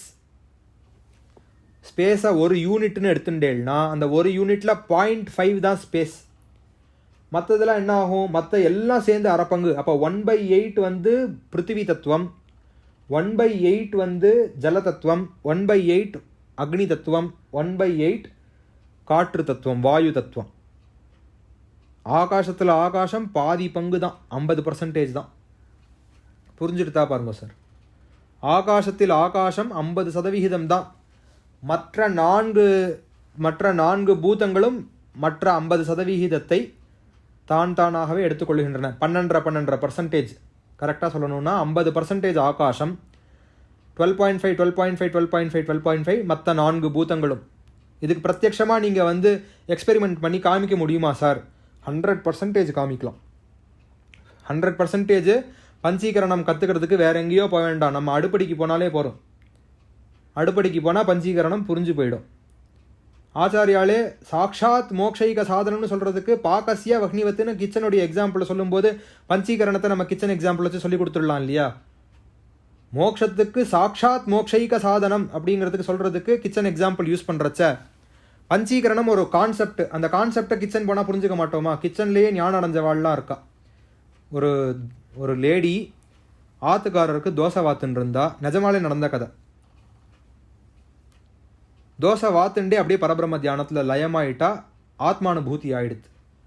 அவ்வளவு ஸ்ரத்தையாக கர்மயோகம் பண்ணியிருக்கான்னு அர்த்தம். தோசை நம்மளும் தான் வாக்குறோம், டெய்லி நம்மளும் கிச்சனுக்கு போகிறோம், தோசை வாக்குறோம், நமக்கு ஞானம் ஏற்பட மாட்டேங்கிறது. அவள் அவ்வளோ கர்மஸ்ரத்தையாக பண்ணியிருக்கா. கர்மயோகத்தின் மூலமாக அவள் ஞானத்தை அடைந்து விட்டாள். ஏன்னா அவளுடைய லட்சியம் ஞானமாக இருந்தது. தோசை பண்ணணும், தோசை பண்ணி ஆத்துக்காரருக்கு போடணும், அதை சாப்பிடணும், தான் சாப்பிட்டுக்கணுங்கிற எண்ணம் இல்லாமல் லட்சியம் ஞானமாக இருந்தது. ஏற்கனவே பார்த்தோம், கர்மயோகத்தினால் ஞானம் ஏற்படுமான்னு கேட்டால் கர்மயோகத்தினுடைய பலனை தியாகம் பண்ணினால் ஞானம் ஏற்படும். கர்மயோகத்தினோட பலனை நமக்கு தியாகம் பண்ணுறதுக்கு ஆசை இல்லை, பலாபிசந்தி இருக்குது, தோசையை சாப்பிடணுங்கிற எண்ணம் இருக்குது. அப்போ தோசையோடு நின்று போயிடுவோம். அந்த தோசையை வாக்குறது யாருன்னு அந்த அம்மா யோசிச்சா, தோசையை யாருக்கு வாக்குறேன்னு யோசிச்சா, தோசை வார்க்கிறது யாருங்கிறதுக்கு பதில் கிடச்சது. ஆத்ம சாட்சாத்காரம் ஆயிடுத்து. நிஜமாலே நடந்த கதை. அது மாதிரி கிச்சனுக்கு போனேன்னா பஞ்சீகரணம் புரிஞ்சிடும். ஜலத்தில் அரை பங்கு தான் ஜலம். 12.5% என்ன? பிருத்திவி. 12.5% என்ன? வாயு. 12.5% என்ன? அக்னி. 12.5% என்ன? மிச்ச 12.5% எல்லாம் சொல்லியாச்சா? ஆகாசம் சொல்லியாச்சு, ஜலம் சொல்லியாச்சு, அக்னி சொல்லியாச்சு, வாயு சொல்லியாச்சு. இதெல்லாம் தான். அப்போ என்ன ஆகிறது பாருங்கோ. ஜலத்தை தூக்கி நீங்கள் அடுப்பில் வைக்கிறீள், ஜலத்தை தூக்கி அடுப்பில் வைக்கிறீள், உடனே அது தலைக்க ஆரம்பிச்சிடுறது. ஒரு 10-15 நிமிஷம் ஆனோன்னா தலைக்க ஆரம்பிச்சிடுறது. சூடாக இருக்குது, ஜலத்தை தொட்டால் சுடுறது, சுடு ஜலமாயிடுறது. உஷ்ண ஜலமாக மாறிவிடுகிறது. ஏற்கனவே ஹீட்டுங்கிற தன்மை அந்த ஜலத்துக்குள்ளே இருந்ததுனால தானே ஜலம் சூடாகிறது. அக்னிங்கிற தன்மை, அக்னிங்கிற தத்துவம் அந்த ஜலத்துக்குள்ளே இருந்ததுனால தானே ஜலம் சூடாகிறது. அப்போது ஜலத்துக்குள்ளே அக்னி இருக்குங்கிறத நம்மளால் புரிஞ்சு கொள்ள முடியறதா, புரிஞ்சு கொள்ள முடியலையா? ஜலத்துக்குள்ளே அக்னி இருக்குது. சுடுற வெந்நீர் தொட்டா சுடுறது, தீயை தொட்டாலும் சுடுறது, தண்ணியை தொட்டாலும் சுடுறதுன்னா அப்போ தண்ணியில் என்ன இருக்குது? தண்ணியிலே அக்னி இருக்கிறது. நல்லா புரியறது சார்.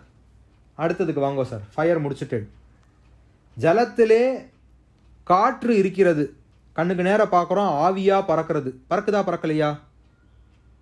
ஜலத்தை நன்னா சூடு பண்ணும் பொழுது ஆவி பறக்கிறதா பறக்கலையா? பறக்கிறது. ஆவிங்கிறது என்ன? காற்று தானே. காற்றை காட்ட முடியுமான்னு கேட்குறா.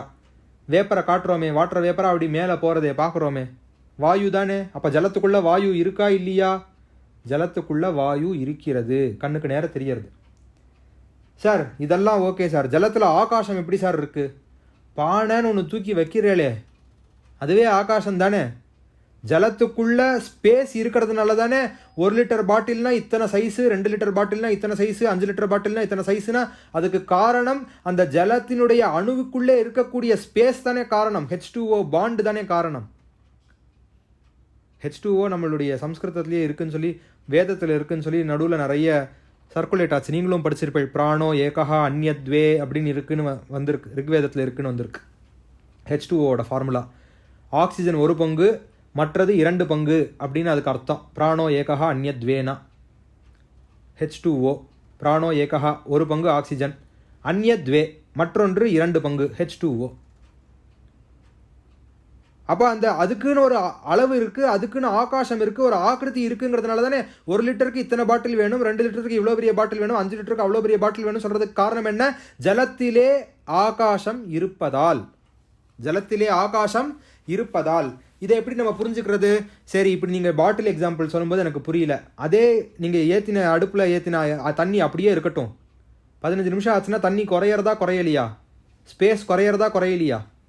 எப்படி ஸ்பேஸ் குறைஞ்சிது? ஸ்பேஸுங்கிற பேராமீட்டரே அந்த வாட்டருக்குள்ளே இல்லைன்னா 20-25 நிமிஷம் ஆன உடனே முழுசாக ஒரு பானை நிறைய ஏற்றி வச்ச ஜலம் எப்படி அரைப்பானையாக மாறித்து? ஸ்பேஸ் எப்படி சார் குறைஞ்சிது? ஸ்பேஸ் இல்லைன்னு நீங்கள் சொல்கிறீங்க. தண்ணிக்குள்ளே ஸ்பேஸ் இல்லைன்னா அரை மணி நேரம் கழித்து ஒரு பானை ஜலம் எப்படி சார் அரைப்பானை ஜலமாக மாறித்து? ஸ்பேஸ் எப்படி சார் குறைஞ்சிது அந்த ஜலத்தில்? அப்போ ஸ்பேஸுங்கிறதும் ஜலத்துக்குள்ளே இருக்குங்கிறது இதிலேருந்து தெரியறது. சார் இது எல்லாம் எனக்கு புரிஞ்சிருது சார். இது எல்லாமே நீங்கள் பதில் சொல்லி சமாளிச்சுட்டேன். கடைசியாக ஒன்று இருக்குது. எர்த்து, ஜலம் லிக்விடாக ஓடுறது. ஜலம் லிக்விடாக ஓடுறது. எர்த்து அப்படியே இருக்கும், மணல் மணலாக அப்படியே இருக்கும். எப்படி சார் ஜலத்துக்குள்ளே நீங்கள் எர்த்து இருக்குன்னு சொல்கிறேள்? ஜலத்துக்குள்ளே எர்த்து இருக்கிறது. எப்படி இருக்குது? அரை மணி நேரங்கிறத நீங்கள் மறந்து போய் அப்படியே கிளம்பி போயிட்டேன்னு வச்சுப்போம். அரை மணி நேரங்கிறத மறந்து போய் கிளம்பி போயிட்டேள். மொத்தமாக அத்தனை தண்ணியும் வத்திடும். அத்தனை தண்ணியும் வத்தினதுக்கப்புறம் திடீர்னு ஞாபகம் வந்து ஓடி வந்து ஆஃப் பண்ணுறேன். அந்த பாத்திரத்தை சுற்றி வர உப்பு பூத்துருக்கா? அந்த பாத்திரத்தை சுற்றி வர பார்த்தீங்கன்னா வெள்ளையாக உப்பு பூத்துருக்கும். இந்த வெள்ளையாக உப்பு பூத்தது என்ன தெரியுமா? இதுதான் பிருத்திவி தத்துவம். இந்த வெள்ளையாக உப்பு பூத்தது என்ன? அந்த பார்ட்டிகல்ஸை கையில் எடுக்க முடியறதே, தடவ முடியறதே, எடுத்து வெளியில் போட முடியறதே, அதுதான் பிருத்திவி தத்துவம். அப்போ ஜலத்துக்குள்ளே அக்னி இருக்குன்னு தெரிஞ்சு போச்சு, ஜலத்துக்குள்ளே காற்று இருக்குன்னு தெரிஞ்சு போச்சு, ஜலத்தில் ஆகாசம் இருக்குன்னு தெரிஞ்சு போச்சு, ஜலத்தில் பிருத்திவி இருக்குன்னு தெரிஞ்சு போச்சு. 5வது கேள்வி நீங்கள் என்ன கேட்க மாட்டேன், ஜலத்தில் ஜலம் இருக்கான்னு கேட்க மாட்டேன் அப்படின்னு நம்புகிறேன். ஜலத்தில் ஜலம் இருக்குன்னு உங்களுக்கு தெரியும்னு நான் நம்புகிறேன். இதுதான் சார் பஞ்சீகரணம். நம்ம கிச்சனுக்கு போனால் புரிஞ்சுட்டுற கான்செப்ட் என்ன? பஞ்சீகரணம்னு பெயர் சார். இதுதான் பஞ்சீகரணம். இப்போ நான் ஒரே ஒரு பூதத்தை எடுத்து எக்ஸ்பிளைன் பண்ணியிருக்கேன், ஜலம்ங்கிற பூதத்தை எடுத்து எக்ஸ்பிளைன் பண்ணியிருக்கேன். இதே மாதிரி நீங்கள் எல்லா பூதத்தையும் எடுத்து எக்ஸ்பிளைன் பண்ணலாம். நீங்கள் அதை யோசித்து வைங்கோ. எல்லா பூதத்துக்கும் இதே மாதிரி எக்ஸ்பிளைன் பண்ணலாம். 5 பூதங்களுக்கும் இதே மாதிரி, இதே பஞ்சீகரணம் கான்செப்ட் தானே. 1க்கு வந்து ஒத்து போகிறதுனா 5க்கும் ஒத்து போகணும் இல்லையா? 5க்கும் ஒத்து போகும். நம்ம இப்போ அதை எக்ஸ்பிளைன் பண்ணோன்னா 7 மணி இங்கேயே ஆகிடும், இந்த ஸ்லோகத்துலேயே ஆகிடும். ஒரே ஒரு ஸ்லோகம் தான் பார்த்தோன்னு ஆகிடும். அதனால் அடுத்த ஸ்லோகத்துக்கு போகிறேன். பஞ்ச பிராணமனோ புத்தி தசேந்திரிய சமன்விதம் அபஞ்சீகிருத பூதோத்யம் சூக்ஷ்மாங்கம் போக சாதனம். அடுத்து கொஞ்சம் உள்ளே போகிறார். இந்திரியங்கள். இப்போ ஸ்தூல சரீரத்தை பற்றி பேசிட்டா ஆச்சாரியா 11வது ஸ்லோகத்தில் ஸ்தூல சரீரத்தை பற்றி பேசிட்டார். அடுத்து கொஞ்சம் சூக்ஷ்ம உபாதியை சொல்கிறார். ஸ்தூல உபாதியை சொல்லி முடிச்சிட்டார். ஸ்தூல சரீரம்ங்கிறது இது. இந்த ஸ்தூல சரீரம் ஏற்பட்டதுக்கு காரணம் பஞ்சீகரணம். அந்த பஞ்சீகரணம் மட்டும் இல்லைப்பா, உன்னுடைய கர்மா. இந்த கர்மாவும் பஞ்சீகரணமும் சேர்ந்து கொடுத்தது தான் உன்னுடைய இந்த பாடி, ஸ்தூலமான பாடி, அல்லது இந்த கிராஸ் பாடின்னு இங்கிலீஷில் சொல்கிறா இல்லையா, கிராஸ், GROSS, கிராஸ். இந்த கிராஸ் பாடி, இந்த ஸ்தூல சரீரம் இஸ் மேட் ஆஃப் வாட்? நம்முடைய சஞ்சித கர்மா பஞ்சீகரணம். இந்த ரெண்டும் சேர்ந்தது தான் இந்த ஸ்தூல சரீரம். தெரிஞ்சுக்கோ அப்படிங்கிறார். இது ஒரு உபாதி, இது ஒரு லிமிட்டேஷன். ஒவ்வொரு உபாதியாக எக்ஸ்பிளைன் பண்ணிகிட்டே வரார். ஏன்னா இந்த உபாதிகளெல்லாம் நம்ம தள்ளிகிட்டே வரணுங்கிறதுனால ஒரு உபாதியாக எக்ஸ்பிளைன் பண்ணிகிட்டே வரார். அடுத்து சூக்ஷ்ம சரீரத்துக்கு போகிறார். ஸ்தூல சரீரம் முடிச்சுட்டு எங்கே போகிறார்? நேராக சூக்ஷ்ம சரீரத்துக்கு போகிறார். சார், ஸ்தூல சரீரம் ஃபோட்டோ எக்ஸாம்பிள் சொன்னேன். சூக்ஷ்ம சரீரத்துக்கு இது மாதிரி ஒன்று சொல்லுங்களேன். ஃபோட்டோவுக்கு சிரிச்சுட்டே போஸ் கொடுக்குறேள். மனசுக்குள்ளே பயங்கரமான கோபம் இருக்குது. வெளியில் இருக்கிற ஆள் சிரிக்குது, உதடு சிரிக்கிறது, மனசு கோவப்படுறது. இதுதான் சார் சூக்ஷ்மம். ஸ்தூலம் சிரிக்கிறது, சூக்ஷ்மம் கோபமாக இருக்குது. ஸ்தூலம் சூக்ஷ்மம் புரிஞ்சுருத்தா சார்? ஃபோட்டோவில் சிரித்த மேனிக்கு ஃபோட்டோ, உள்ளுக்குள்ளே நல்லா கோபமாக இருக்கும், இல்லை ரொம்ப சோகமாக இருக்கும், ஏதோ ஒன்று. அதற்கு எதிர்மாறான ஒரு ரசம்னு வச்சுக்கோங்களேன். சிரிப்புக்கு எதிர்மாறான ஒரு ரசம் மனசுக்குள்ளே ஓடுறது. அப்போ இந்த ஸ்தூல சரீரம் வேற, சூக்ஷ்ம சரீரம் வேறங்கிறது ஒரு ஃபோட்டோகிராஃபிலேயே புரிஞ்சுடுத்தா? இந்த ஸ்தூல சரீரம் வேறு, சூக்ஷ்ம சரீரம் வேறுங்கிறது ஒரு ஃபோட்டோகிராஃபியில் புரிஞ்சுடுத்து. பஞ்ச பிராண மனோ புத்தி தசேந்திரிய சமன்விதம். 5 விதமான பிராணங்கள். பஞ்சமகா பிராணான் பேர் இல்லையா? பிராணாய ஸ்வாஹா, பானாய ஸ்வாஹா, சமானாய ஸ்வாஹா எல்லாம் சொல்கிறோம் இல்லையா? பஞ்ச பிராணங்கள்னு பேர் இதற்கு. 5 விதமான பிராணங்கள். மனசு, புத்தி, இந்த 2. ஒன்று மனசு, ஒன்று புத்தி. அப்புறம் 10 இந்திரியங்கள். என்ன 10 இந்திரியங்கள்? கர்மேந்திரியங்கள் 5, ஞானேந்திரியங்கள் 5. இதெல்லாம் கூட்டினா எவ்வளோ சார் வருது? 10 + 5 + 2 17 வருதா? இந்த 17 தான் முக்கியம். ஏன் இந்த 17 முக்கியம்? அபஞ்சீகிருத பூதோத்தம். இந்த 15ம் பஞ்சீகரணம் ஆகாதவை. இந்த 15ம் என்ன? இந்த 17ம் என்ன? பஞ்சீகரணம் ஆகாதவை. இப்போது ஸ்தூல சரீரத்தில் ஒரு அங்கத்தை எடுத்துக்கிறேன், விரல்னு ஒரு அங்கத்தை எடுத்துக்கிறேன். இந்த விரலில் இத்தனை அஸ்தி, இத்தனை மாம்சம், இத்தனை ருதிரம், இதெல்லாம் இருக்குது. ரத்தம்னா ஜல தத்துவம், ஸ்கின்னுனா பிருத்திவி தத்துவம், அதில் இருக்கக்கூடிய ஸ்பேஸு ஆகாச தத்துவம், அதில் இருக்கக்கூடிய சூடு அக்னி தத்துவம், இதெல்லாம் புரியறது. அப்புறம் அதில் இருக்கக்கூடிய ஒரு வாயு சுற்றிகிட்டே இருக்குது, அதுவும் நமக்கு புரியறது. ஆனால் அந்த பஞ்சபூதத்தினுடைய சம்பந்தமே இல்லாமல் இருக்கக்கூடியது இந்த 17 விஷயங்கள். இது எதை கான்ஸ்டிடியூட் பண்ணுறதுனா, இது சூக்ஷ்ம சரீரத்தை கான்ஸ்டிடியூட் பண்ணுகிறது. ஸ்தூல சரீரத்தை கான்ஸ்டிடியூட் பண்ணினது அந்த 5 பூதங்கள் மட்டும்தான். ஒரு கைங்கிற உபாதியை எடுத்து வெட்டினோன்னா அது பஞ்சபூதமாக மாறிடும். கொஞ்சம் நேரத்தில் அழுகி போயிடும். அப்புறம் பூமியாக போயிடும். அந்த எலும்பெல்லாம் மட்டும் அப்படியே இருக்கும். அப்புறம் அதுவும் இதுவாகிடும் இல்லையா? அப்போ அது தனி. அது பஞ்சபூதத்தோடு சேர்ந்தது தனி. பஞ்சபூதத்தினுடைய சங்கமே இல்லாமல் இருக்கக்கூடியது இந்த 17 விஷயங்கள். என்ன விஷயங்கள்னு சொல்கிறார்? பஞ்ச பிராணாகா, 5 விதமான பிராணன்கள். தசேந்திரியாணி, 10 இந்திரியங்கள். கர்மேந்திரியம் 5, ஞானேந்திரியம் 5. இந்த கர்மேந்திரியம் ஞானேந்திரியம் வெளியில் பார்க்கக்கூடிய ஸ்தூலமாக இருக்கிற கர்மேந்திரியமும் ஞானேந்திரியமும் என்னது? பஞ்சபூதத்திலால் உண்டாகப்பட்டது தான். ஆனால் அது வெறும்னா அது மட்டுமா? ஒரு தங்கத்தை பார்த்தோன்னா கண்ணு அதுவாக விரியறது. ஒரு நல்ல ரசமான வஸ்துவை பார்த்தோன்னா நாக்கிலிருந்து அதுவாக சொட்டுறது. இதெல்லாம் நம்மளோட கண்ட்ரோலில் நடக்கிறதா, கண்ட்ரோல் இல்லாமல் நடக்கிறதா? இதை நீங்கள் எப்படியாவது ஃபிசிக்கலாக எக்ஸ்பிளைன் பண்ண முடியுமா? ஃபிசிக்கலாக பண்ண முடியாது, சூக்ஷ்மமாக பண்ணலாம். அப்போ ஸ்தூல சரீரத்தில் இருந்து கொஞ்சம் சூக்ஷ்ம சரீரம்னு உள்ளே போகிறோம். இந்த சூக்ஷ்ம சரீரம், இந்த 17ம் சேர்த்து இந்த சூக்ஷ்ம சரீரத்தை கான்ஸ்டிடியூட் பண்ணுறது. இது போக சாதனம் அப்படின்னு பெயர். என்ன பேர்? போக சாதனம். அப்போ இது என்ன அனுபவிக்கும்? சுகம், துக்கம், மானம், அபமானம், இதெல்லாம் இது அனுபவிக்கும். அவன் என்ன அப்படி சொல்லிட்டான் சார், கோபம் அதனால தானே வருது நமக்கு. என்னை பார்த்து அப்படி சொல்லிட்டாங்க சார், வருத்தம் அதனால தானே வருது. வருத்தம் இது பஞ்சபூதத்தோடு சேர்ந்ததா? கிடையாது. கோபம் பஞ்சபூதத்தோடு சேர்ந்ததா? கிடையாது. அப்போ இது ஸ்தூல சரீரத்தோடு சேர்ந்ததில்லை, இது சூக்ஷ்ம சரீரத்தோடு சேர்ந்ததுங்கிறது புரியறதா? இது ஸ்தூல சரீரத்தோடு சேர்ந்ததில்லை. இந்த கோபமோ ஆசையோ பயமோ துக்கமோ இது எல்லாமே சூக்ஷ்ம சரீரத்தோடு சேர்ந்ததுங்கிறது புரிஞ்சுடுத்தா? சிரிக்கிறதுக்கு உதடு வேணும், உதடு பஞ்சபூதாத்மகம். ஆனால் சிரிப்பு மகிழ்ச்சிங்கிறது பஞ்சபூதத்தோடு சேர்ந்தது கிடையாது. அப்போது இந்த 17 கான்ஸ்டிடியூட் பண்ணக்கூடிய சூக்ஷ்ம சரீரத்துக்கு என்ன பெயர்? சட்டில் பாடின்னு பேர் இங்கிலீஷில். சூக்ஷ்மமாக இருக்கக்கூடியது சட்டில் பாடி. இதை எது கான்ஸ்டிடியூட் பண்ணுறது? 5 பிராணங்கள், மனசு புத்தி, அப்புறம் 5 கர்மேந்திரியம், 5 ஞானேந்திரியம். இந்த மனசு புத்தி இருக்கிறதே, இதை ரொம்ப டீட்டெயில்டாக புரிஞ்சுக்கணும். மனோநிந்தா பிரகரணம் அப்படின்னே ஒரு பிரகரணம் பண்ணியிருக்கா ஆச்சாரியால் பிரபோத சுதாகரத்தில். மனசை நிந்த பண்ணி, மனசை எப்படியெல்லாம் நீ மனசுங்கிறது என்னன்னு தெரிஞ்சுக்கோ அப்படிங்கிறதாகவே ஒரு பிரகரணமே இருக்குது. விஷய சுக நிந்தா பிரகரணம், மனோநிந்தா பிரகரணம் தனித்தனியாக இருக்குது. இந்த மனசை தனியாக சொல்லியிருக்க ஆச்சாரியால். இந்த மனசு உன்னை எப்படிலாம் ஏமாத்தும் தெரியுமா அப்படின்னு எக்ஸ்பிளைன் பண்ணியிருக்கா ஆச்சாரியால். அப்போ இந்த மனசு புத்தி, இந்த 10 இந்திரியங்கள், 5 பிராணங்கள் சேர்ந்தது தான் சூக்ஷ்ம சரீரம். இந்த சூக்ஷ்ம சரீரம் என்ன சார் பண்ணும்? இந்த சூக்ஷ்ம சரீரம் நமக்கு போக சாதனம். முதல்ல சொன்னது போகாயத்தனம். போகாயத்தனம்ங்கிறது வேற, போக சாதனம்ங்கிறது வேற. போகத்தை அனுபவிக்கக்கூடியது.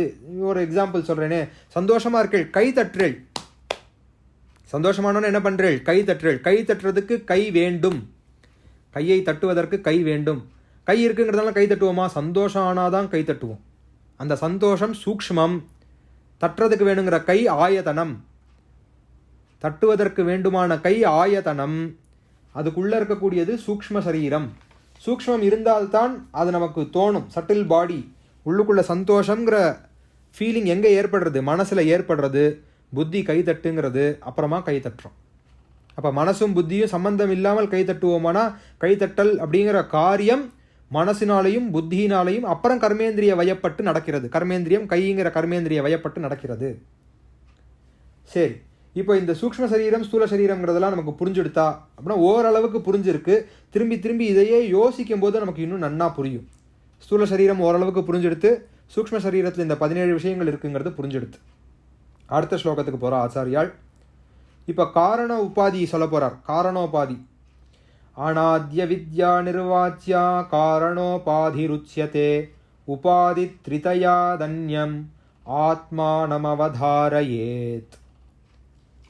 இந்த விஷயங்கள் இருக்கிறதே, இந்த உபாதிகள் இருக்கின்றனவே, இதுதான் நமக்கு மாயையை, ஒரு மாய தோற்றத்தை உண்டு பண்ணுகிறது. ஒரு அஞ்ஞானத்தை இதுதான் நமக்கு கொடுக்கிறது. இதுக்கு காசல் பாடின்னு பேர், காரண சரீரம்னு பெயர். ஸ்தூல சரீரம், சூக்ஷ்ம சரீரம், காரண சரீரம். இது காரணோபாதி. ஸ்தூலோபாதி சொல்லியாச்சு, சூக்ஷ்மோபாதி சொல்லியாச்சு, இப்போ காரணோபாதியை சொல்கிறார். இந்த மாயை இருக்கிறதே, இந்த மாயையை நாம் அகற்றினால்தான் நாம் ஆத்மாவை புரிந்து கொள்ள முடியும். இது காரண உபாதி என்று பெயர். இந்த காரண உபாதி தான் மாயையை தோற்றுவிக்கக்கூடியது. இது அனிர்வச்சனீயம்னு சொல்லிட்டார். என்ன சொல்லிட்டார்? இதை சொல்லவே முடியாது, புரிந்து கொள்ளத்தான் வேண்டும். அனிர்வாச்சியா, அநாத்ய வித்யா, அநாதியாக இருக்கக்கூடிய அவித்யை. அநாத்ய வித்யா நிர்வாச்சியா காரணோபாதி ருச்சியதே. இதற்கு காரண உபாதி என்று பெயர். உபாதி த்ரிதயாதன்யாத். இந்த 3 விதமான உபாதிகள். உபாதி த்ரிதயாதன்யா அந்யம் ஆத்மானம் அவதாரயேத். இதை தாண்டி போனால்தான் ஆத்மாவை நாம் புரிந்து கொள்ள முடியும். இந்த 3 உபாதிகளையும் தனித்தனியாக பிரித்தால்தான், பஞ்சீகரணத்தை தனியாக பிரித்து, இந்த 17ஓட சேர்ந்த சூக்ஷ்ம சரீரத்தை தனியாக பிரித்து, ஸ்தூல சரீரம் தனி, சூக்ஷ்ம சரீரம் தனி, காரண சரீரம் தனி அப்படின்னு தனித்தனியாக பிரித்தால்தான் என்ன தெரியும்? இந்த 3ஐயும் தனித்தனியாக பிரிச்சுட்டோன்னா உள்ளுக்குள்ளே இருக்கக்கூடிய சுத்தமான நிர்மலமான ஜலம் தெரிந்துவிடும். இன்றைக்கி ஆரம்பித்த எக்ஸாம்பிளுக்கே போகிறேன். அந்த நிர்மலமான ஜலத்திலே ஒரு சாய தண்ணீரை விடுகிறோம். ஒரு ரோஸ் எசன்ஸ் இருக்குன்னு வச்சுக்கோங்க. ரூ அப்சா ரோஸ் எசன்ஸ் இருக்குது. அதை எடுத்து அந்த ஜலத்தில் விட்டு வரவாளுக்கு அப்படி சில்லுன்னு கொடுக்கும்போது வெயில் காலத்தில் குடிச்சிட்டு ரொம்ப நன்னா இருக்கே அப்படிங்கிறா. குடிச்சது வெறும் தண்ணி தான். அந்த தண்ணியில் ஒரு சாயத்தை கலந்து கொடுத்தோம். அதில் ஒரு டேஸ்ட்டு, அதில் ஒரு கலர். இப்போ அந்த தண்ணியிலேருந்து அந்த சாயத்தை தனியாக பிரித்து, டேஸ்ட்டை தனியாக பிரித்து, அந்த கலரையும் தனியாக பிரிச்சுட்டேனே ஆனால் திரும்பி அந்த ஜலம் நிர்மலமான ஜலமாக மாறுமா மாறாதா? 100% மாறிடும். அப்படி இந்த ஆத்மனி ஆரோபிதாக என்னது? நானாவித உபாதிகி. இந்த ஆத்மாவில் என்னென்ன சேர்ந்திருக்கின்றன? நாமரூபம், ஜாதி, வர்ணம், ஆசிரமம். இது எல்லாத்தையும் தனித்தனியாக பிரிச்சுட்டேன். ஆத்மா பிராமணனும் கிடையாது, வைசியனும் கிடையாது, க்ஷத்ரியனும் கிடையாது, சூத்ரனும் கிடையாது. ஆத்மா படித்தவனும் இல்லை, படிக்காதவனும் இல்லை. ஆத்மா பணக்காரனும் இல்லை, ஏழையும் இல்லை. ஆத்மா பிரம்மச்சாரியும் இல்லை, கிரகஸ்தாசிரமியும் இல்லை, வானப்பிரஸ்தாசிரமியும் இல்லை, சந்நியாசாசிரமியும் கிடையாது. ஆத்மா ஆணும் இல்லை, பெண்ணும் இல்லை, அலியும் இல்லை. ஆத்மா ஜடமும் இல்லை, ஆத்மா ஜீவனும் இல்லை. எல்லா உபாதியும் பிரிச்சுட்டேனா? எல்லா உபாதியும் பிரித்த மாத்திரத்தில் இது அத்தனையும் தாண்டினது எது அப்படின்னு மனசு ஒரு இடத்துல கேள்வி கேட்டு அப்படி மனசும் காணாமல் போயிடுத்தா? இதைத்தான் அப்படியே திரும்ப திரும்ப திரும்ப திரும்ப ஃபாலோ பண்ணிகிட்டே வரணும். அப்போ இந்த ஆத்மாவின் மேல் ஆரோபிக்கப்பட்டிருக்கக்கூடிய நான் ஜீவன், நான் புருஷன் அல்லது ஸ்திரீ, நான் இந்த ஜாதியை சேர்ந்தவள், இந்த வர்ணத்தை சேர்ந்தவள், இந்த ஆசிரமத்திலே இருக்கிறேன், நான் குழந்தைகளுக்கு தகப்பனார் தாயார், இது எல்லா உபாதிகளையும் நீக்கி நீக்கி நீக்கி நீக்கி வந்தோமே ஆனால் கடைசியில் பிரகாசம், ஸ்வயம் பிரகாசமாக இருக்கக்கூடியது என்ன? ஆத்மா மட்டும்தான். அப்போ மேலே இருக்கிற அழுக்க மட்டும் நீக்கிட்டா போகிறோம். தனியாக ஆத்மாவுக்கு சார்ஜ் கொடுக்கணும்னு அவசியம் இல்லை. ஒரு வைரக்கல் எடுக்கிறா. இந்த எக்ஸாம்பிள் உங்களுக்கு எல்லாருக்கும் புரியும்னு நினைக்கிறேன். இந்த டைமண்ட் மைன்ஸுக்கெல்லாம் போனேன்னா கறிக்கட்டையாக இருக்கும். நம்ம புதைச்சி வைக்கிற சார்கோல் தான் வைரம்னு சொல்கிறா பாருங்க. சின்ன குழந்தையில சொன்னான்னு நானும் 7ஆம் கிளாஸ் படிக்கிறச்சு நிறைய கறிக்கட்டையாக வாங்கி வாங்கி புதைச்சி வச்சேன். அப்புறம் தான் தெரிஞ்சது 10,000 வருஷம் கழிச்சு தான் அது வைரமாகும்னு. நான் என்னமோ நினச்சிட்டேன் இன்றைக்கி புதைச்சி வச்சோன்னா நாளைக்கு வைரமாகிடுமாக்கும்னு. அதனால் 10,000 வருஷம் இருக்கக்கூடிய கோல் தானே டைமண்டாக மாறுறது. அது கருப்பாக தான் இருக்கும் முதல்ல. அப்புறம் எடுத்து மேலே இருக்கிற அழுக்க மட்டும் க்ளீன் பண்ணுறா. மேலே இருக்கிற அழுக்க மட்டும் க்ளீன் பண்ணுறா. க்ளீன் பண்ணால் அப்புறம் வைரத்துக்கு தனியாக ஒளி பாய்ச்சணுமா என்ன? அழுக்க க்ளீன் பண்ணிவிட்டு அப்புறம் வைரத்துக்குள்ளே ஒரு ஒளி பாய்ச்சுவாங்க சார், அப்புறம் தான் வைரம் பல பல பல பலன்னு மாறும். கிடையாது. வைரம் ஸ்வயமே பளபளக்கக்கூடியது. நம்ம பண்ண வேண்டியது மேலே இருக்கிற அழுக்க நீக்கிறது மட்டும்தான். தங்கம் ஸ்வயமே தங்கம். மேலே இருக்கிற அழுக்குகளெல்லாம் நீக்கிட்டேன்னா தங்கம் தங்கமாக ஜொலிக்கும். அதுபோல் ஆத்மா ஸ்வயம் பிரகாசம். அந்த பிரகாசத்தை மறைக்கிற வஸ்து என்னன்னா இந்த உபாதிகள். அந்த பிரகாசத்தை மறைக்கக்கூடிய வஸ்துக்கள் இந்த உபாதிகள். இந்த உபாதிகளை தள்ளிவிட்டீர்களே ஆனால் ஆத்மா ஸ்வயமே பிரகாசிக்கும். அதுக்கு தனியாக நீங்கள் டெய்லி சார்ஜ் போடணுங்கிற அவசியம் கிடையாது. அந்த பிரகாசம் ஏற்பட்டுடுத்துனா அந்த பிரகாசத்தை எதுவும் போய் மறைக்க முடியாது. மேகோபா ஏம் ஷுமானிவ. மேகத்தை சூரியன் மறைக்கிறது போல அதை போய் எதுவுமே மறைக்க முடியாது. ஆத்மம் ஸ்வயம் பிரகாசமாக எப்படி சூரியன் இருக்கிறாரோ அது போல சூரியன் பிரகாசமாக இருந்து கொண்டே இருக்கும். அப்புறம் ஞானம் அடைஞ்சதுக்கப்புறம் திருப்பி கீழே இறங்கினாங்கிற சரித்திரமே கிடையாது. இல்லை அவர் நேற்றுக்கு ஞானம் அடைஞ்சார், பாவம் திருப்பி இன்றைக்கி அஞ்ஞானம் வந்துடுத்து அப்படிங்கிறதே இருக்காது. எப்போ பாம்பு இல்லை வெறும் கயிறு தான் தெரிஞ்சதோ திருப்பி அதை நம்ம பாம்பாக யோசிக்க முடியுமா? திரும்பி அதை பாம்பாக யோசிக்கவே முடியாது. ஏன் பாம்பாக யோசிக்க முடியாது? அது பாம்பு இல்லை என்ற ஞானம் ஏற்பட்டு விட்டது. சாதாரணமாக ஒரு கயிறையே நம்ம பாம்பாக யோசிக்க முடியலையே, பாம்பு இல்லைங்கிற ஞானம் அப்புறம் இந்த சம்சாரம் பொய்ங்கிற ஞானம் ஏற்பட்டதுக்கு அப்புறம் திருப்பி இந்த சம்சாரம் உண்மைன்னு யோசிக்க தோணுமா? Everybody is actually searching for an exit gate from the சம்சாரா.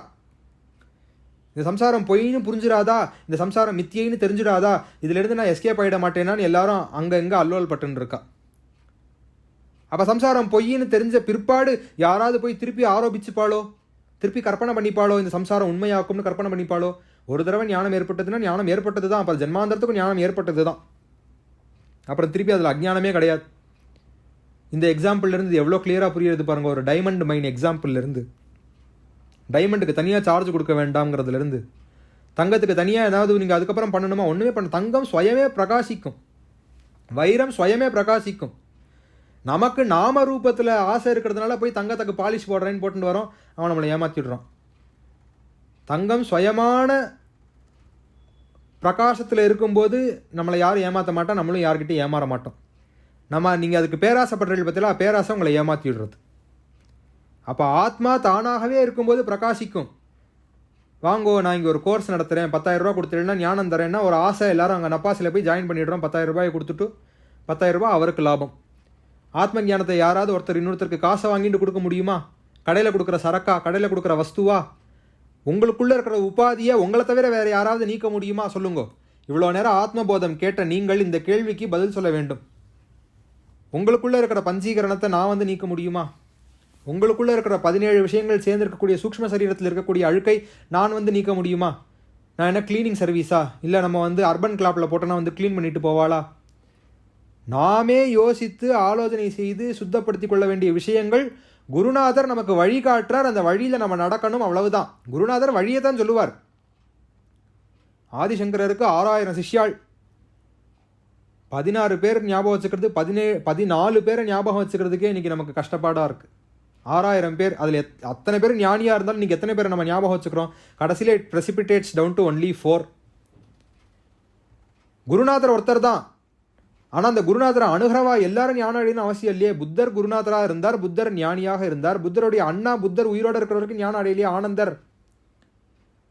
ஏன்னா ஒரு உபாதி, புத்தர் என்னுடைய தம்பிங்கிற உபாதி அவர் கண்ணை மறைச்சுட்டு இருந்தது. புத்தர் சொன்னார், உன்னுடைய உபாதியாகிய நான் இறக்கிறேன், இப்பயாவது ஞானம் அடையினார். புத்தர் மறைந்து போனார், உடனே ஆனந்தர் ஞானம் அடைந்தார்னு புத்தருடைய சரித்திரத்தில் படிக்கிறோம் இல்லையா? பௌத்த சரித்திரத்தில் படிக்கிறோம். புத்தருடைய அண்ணனாக்கும் நான், புத்தருடைய அண்ணனாக்கும் நான்கிற உபாதியில மாட்டின்ட்டார். அந்த இப்போ சொன்னேன்ல, நான் ஞானிங்கிறதே உபாதி. நான் ஞானின்னு ஒருத்தன் நினச்சிக்கிறதே உபாதி. நான் குருநாதராக்கும் நினச்சிக்கிறதே ஒரு உபாதி. அந்த உபாதியில போய் மாட்டிக்க விடாது. அப்போ இந்த உபாதிகளை நான் நீக்க முடியுமா? வெளியிலேருந்து ஒரு ஆளை வச்சு க்ளீன் பண்ண முடியுமா? நமக்கு வேணுங்கிறது என்னன்னா, நான் ஒரு வேலையுமே பண்ண மாட்டேன். நோகாமல் நோன்பு கும்பிடுறதுன்னு சொல்லுவோம் தமிழில். நோன்பு கும்பிடுறதுக்கு உடலே நோகக்கூடாதுன்னு எப்படி பண்ண முடியும்? விரதம் இருக்கணும்னா உடல் நோகத்தான் விரதம் இருக்க முடியும். உடல் நோகத்தான் செய்யும். சாப்பிடாமல் இருந்தோம்னா உடல் நோகத்தான் செய்யும். அப்போ குருநாதர் வழியை காமிப்பார். நம்ம தான் போய் நம்மளுடைய மலங்களை சுத்தி பண்ணிக்கணும், நம்ம தான் போய் நம்முடைய சித்த சுத்தியை ஏற்படுத்திக்கணும். அந்த வழியில் நடந்து நமக்கு சித்த சுத்தி கண்டிப்பாக ஏற்படும். குருநாதர் பொய் சொல்ல மாட்டார். குருநாதருக்கு அதில் ஆசை கிடையாது. உங்களை சுற்றி விடணுங்கிறத குருநாதருக்கு ஆசை இல்லை. ஆனால் குரு வாக்கியத்தில் நம்பிக்கை இல்லை, குரு மேலே நம்பிக்கை இல்லைன்னா அது குருவோட தப்பா? அது குருவின் தப்பாகுமா? குரு ஞானி, அவர் பாட்டுக்கு தான் இருந்துகிட்டே இருப்பார். நீங்கள் பண்ணுறீங்களோ பண்ணலையோ அவருடைய கடமை அவர் செஞ்சுட்டு அவர் கிளம்பி போயிடுவார். ஏன்னா கர்மாங்கிறது எல்லாருக்கும் பொதுங்கிறத நேத்திக்கே பார்த்துட்டோம். ஞானியாக இருந்தாலும் அஞ்ஞானியாக இருந்தாலும் கர்மாவை செய்துதான் ஆக வேண்டும். ஜனகாதயா என்று பகவத்கீதையிலே ஸ்ரீகிருஷ்ணர் சொல்லுவது போல, ஜனகராக இருந்தாலும் பிரம்மஞானியாக இருந்தாலும் ராஜ்ய பாரத்தை வகித்தார் ஜனகர். சுகபிரம்ம மகரிஷி புத்ரான்னு வியாசர் பின்னாடி கதறிண்டே வரார். அது கேட்கல. ஆனால் பரீட்சித்தை பார்த்து ராஜன்னு பாகவதம் மொத்தமும் சொல்கிறார். அப்போ ஞானியா சொன்னாரா கதையா, அக்ஞானியா சொன்னாரா? அப்பா பிள்ளையேன்னு கூப்பிடும்போது சுகர் கேட்கவே இல்லை, அப்படியே பரபிரம்ம தியானத்திலேயே போனார்னு சொன்னால், பாகவதத்தை சொல்லும்போது ராஜன்னு பரீட்சித்தை கூப்பிட்டு சொல்கிறாரு. அப்போ அவர் ஞானியாக இருந்தார் வியாசர் கூப்பிடும்போது, பரீட்சித்துக்கு கதையை சொல்லும்போது அஞ்ஞானியாக மாறிட்டாரா? ஞானிகளாக இருந்தாலும் தேகம் இருக்கும் காலம் வரை கர்மாவை செய்துதான் ஆக வேண்டும். ஆனால் நீங்கள் செய்கிற கர்மா வேற, அவர்கள் கர்மாவை பார்க்கும் முறை வேற என்பதை நேற்றே நாம் பார்த்து விட்டோம். அப்போ இங்கே நம்ம புரிஞ்சுக்க வேண்டியது, இந்த 3 விதமான அழுக்குகளையும் இந்த 3 விதமான மலங்களையும் நீக்கிவிட்டால், மும்மலம் அகற்றி மூஷிக வாகன இப்பொழுதென்னை ஆட்கொள்ள வேண்டி தாயா எனக்கு தான் எழுந்தருள் மாயா பிறவி மயக்க மறுத்தே. அப்போ இந்த 3 மலங்களையும் நீக்கிவிட வேண்டும். இந்த 3 மலங்களை நீக்குவதற்கு வெளியிலிருந்தா சார் ஆள் வரணும். வெளியிலிருந்து ஆள் நீக்கக்கூடிய அழுக்கா சொல்லுங்க. நம்மளுடைய மனசில் இருக்கக்கூடிய நாம் தான். அது பாம்பு இல்லை, பழுதை தான் அப்படிங்கிறத தெரிஞ்சுக்கிறதுக்கு உங்களுக்கு ஒரு ஒளி தேவையாக இருக்குது. அந்த ஒளியாக இருக்கக்கூடியவர் குருநாதர். அந்த ஒளியை அவலம்பிச்சுண்டு அது வெறும் பழுதை தான் அப்படின்னு டார்ச் லைட் அடித்து பார்த்துட்டோன்னா பயப்பட மாட்டோம். நீங்கள் குருங்கிற டார்ச் லைட்டை ஆனே பண்ணாமல் பாம்போன்னு ஜென்மா ஃபுல்லாக பயந்துட்டே இருந்தேன்னா, கையில் டார்ச் லைட் இருக்குது, ஒரு அமுக்கினேன்னா லைட்டு வந்துடும். குருநாதருடைய அனுகிரகத்தோடு அந்த லைட்டை அடித்த உடனே இது பாம்பு இல்லை, இது வெறும் பழுதை தான் தெரிஞ்சு போயிடும். இது வெறும் ரஜ்ஜு, இது சர்ப்பம் இல்லை, இது வெறும் கயறு, இது பாம்பு இல்லைன்னு தெரிஞ்சு போயிடும். ஆனால் அதை நான் அவலம்பிக்க மாட்டேன், குருநாதரை நான் நம்ப மாட்டேன். சம்சயாத்மா வினஷ்யதி. பகவத்கீதையில் கிருஷ்ணர் சொல்கிறார், சம்சயாத்மா வினஷ்யதி. நம்பி அந்த பட்டனை அமுக்கிட்டேன்னா உடனே வெளிச்சம் வந்துடும், ஒளி வந்துடும். அந்த ஒளி வந்த உடனே ஓ இது வெறும் பாம்பு இல்லை, இது வெறும் கயறு அப்படிங்கிற ஞானம் ஏற்பட்டு விடுகிறது. ஓ இதை போய் நான் பாம்புன்னு நினச்சிட்டு இருந்தேன், நம்மளை நாமளே பார்த்து சிரிச்சுக்கிறோம். அப்போ திரும்பி ஞானம் வருதா, நமக்கு அஜ்ஞானம் ஏற்படுதா? திருப்பி லைட்டை அணைச்சிட்டு ஓ இது பாம்போன்னு திருப்பி பயப்படுவேளா? அப்போ அதனால தான் இயேசு என்ன சொல்கிறார், நானே உனக்கு வழியும் ஒளியும் சத்தியமுமாக இருக்கிறேன் அப்படிங்கிறார். அதுதானே எல்லா ஞானிகளும் அடைஞ்ச நிலை ஒன்று தான் அப்படின்னா, அவர் அடைஞ்ச ஞானம் வேற, கிருஷ்ணர் அடைஞ்ச ஞானம் வேற, அப்புறம் புத்தர் அடைஞ்ச ஞானம் வேறையா? எல்லா ஞானிகளும் ஒரே ஞானம் தானே. சங்கரர் இல்லை ஆச்சாரியால் அடைஞ்ச ஞானம் வேற. ஏன்னா ஆச்சாரியால் பிராமண குடும்பத்தில் பிறந்தார், கிறிஸ்து எந்த குடும்பத்தில் பிறந்தாரோ தெரியாது, பௌத்தர் எந்த குடும்பத்தில் பிறந்தாரோ தெரியாது. அவ அடைஞ்ச ஞானம் வேறையா இருக்கும், பிராமணர் அடைஞ்ச ஞானம் ஒன்றா இருக்கும். அதுவா அதைத்தான் இவ்வளோ நேரம் ஆச்சாரியால் கண்டிச்சுன்னு இருக்கா. இதெல்லாம் உபாதிடா, இதெல்லாம் உபாதி, இதெல்லாம் விட்டுத்தள்ளுன்னு ஆச்சாரியால் கண்டிச்சுன்னு இருக்கா. அப்போ ஞானிகளாக இருக்கக்கூடிய அத்தனை பேரும் இல்லை இந்தியாவில் பிறந்தால் மட்டும்தான் சார் ஞானம் கிடைக்கும், அமெரிக்காவில் பிறந்தவாளுக்கெல்லாம் ஞானம் கிடையாது, ஆப்பிரிக்காவில் பிறந்தவாளுக்கெல்லாம் ஞானம் கிடையாது சொல்ல முடியுமா? இல்லை நியூசிலாண்டில் போய் பிறந்திருக்கே சார், நியூசிலாண்டில் பிறந்தவாளுக்கெல்லாம் ஞானம் வரவே வராது சார் சொல்ல முடியுமா?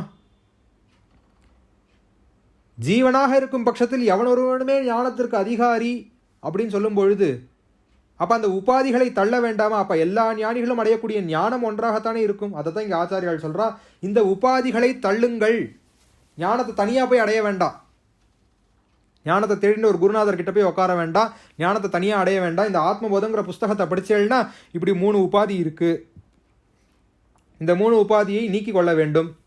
இந்த 3 உபாதியை யாரை நீக்கிக் கொள்ள முடியும்? நான் தான் நீக்கிக் கொள்ள முடியும். எப்படி நீக்கிக் கொள்ளலாம்? 4 படி இருக்கிறது. என்ன 4 படி? சதசத் விவேகா, விராகா, சமாதிஷட்க சம்பத்தி, முமுக்ஷுத்வம். சரி சார், சதசத் விவேகா எப்படி ஏற்படும்? புராண ஸ்ரவணாதினா ஜன்யமானம் ஞானம் சதசத் விவேகா. விராகம் எப்படி சார் ஏற்படும்? இஹ பரசுக வைரஸ்யம் விராகா. சமாதி ஷட்கம் என்ன? நேத்திக்கே பார்த்தாச்சு. முமுக்ஷுத்வம் என்ன? மோக்ஷ இச்சா மூக்ஷுத்வம்.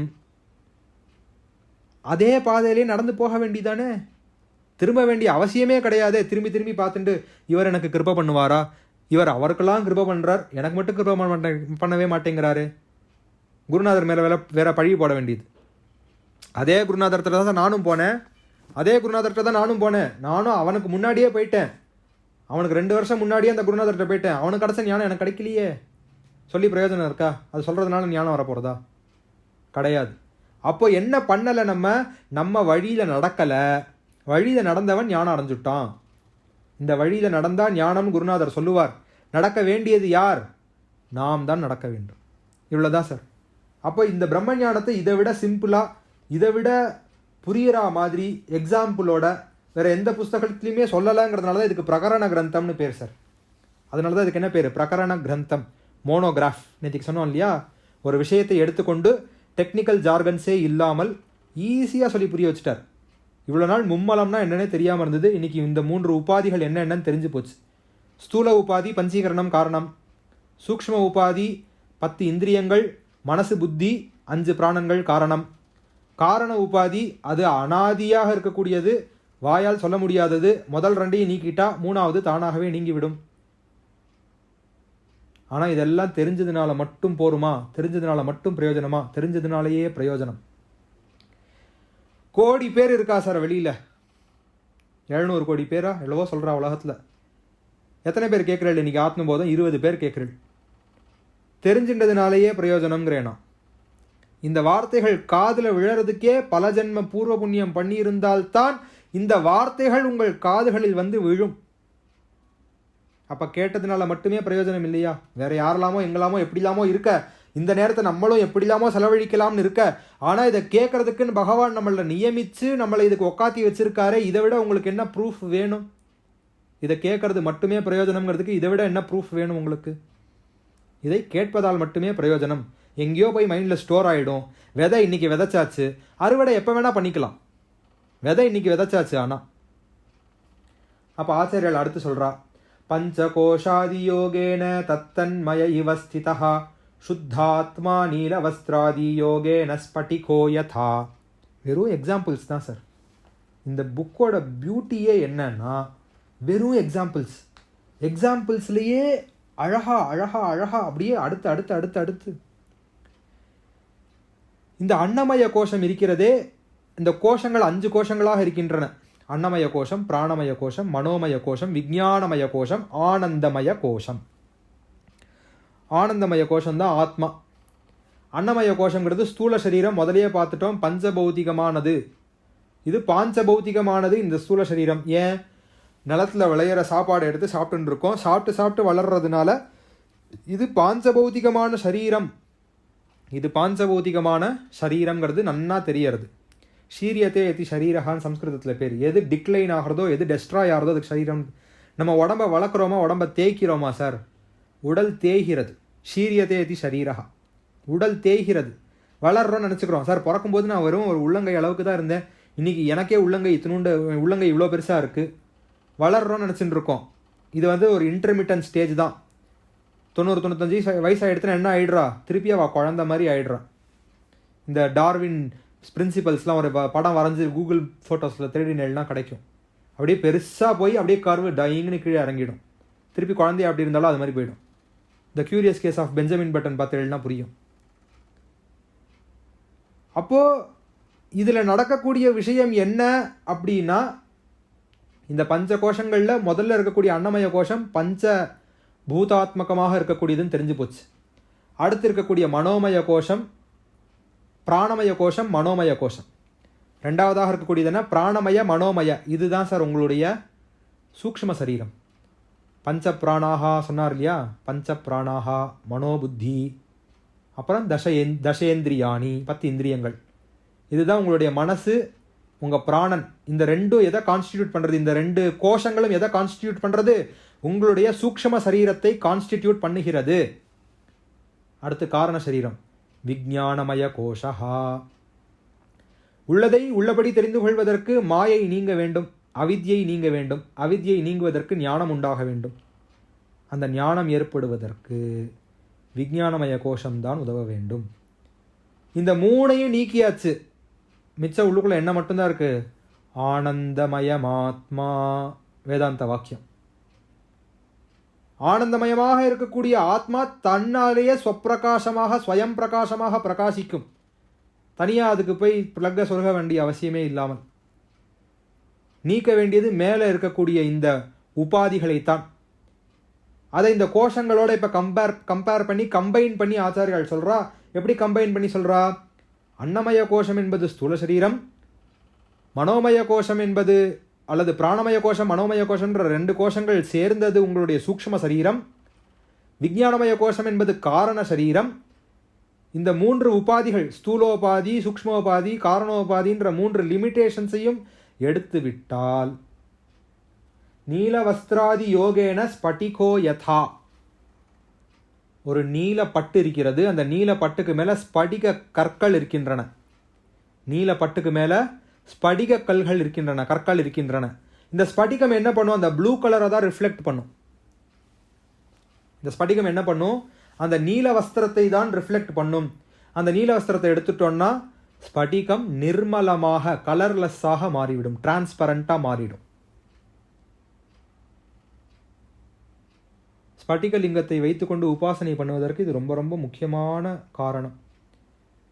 மஞ்சளை வச்சு அபிஷேகம் பண்ணுவோம், சந்தனத்தை வச்சு அபிஷேகம் பண்ணுவோம், பஞ்சாமிர்த அபிஷேகம் பண்ணுவோம், மதுவை வைத்துக்கொண்டு, தேனை வைத்துக்கொண்டு அபிஷேகம் பண்ணுவோம், ததி வைத்து அபிஷேகம் பண்ணுவோம், கிருதம் நெய் வைத்து அபிஷேகம் பண்ணுவோம்.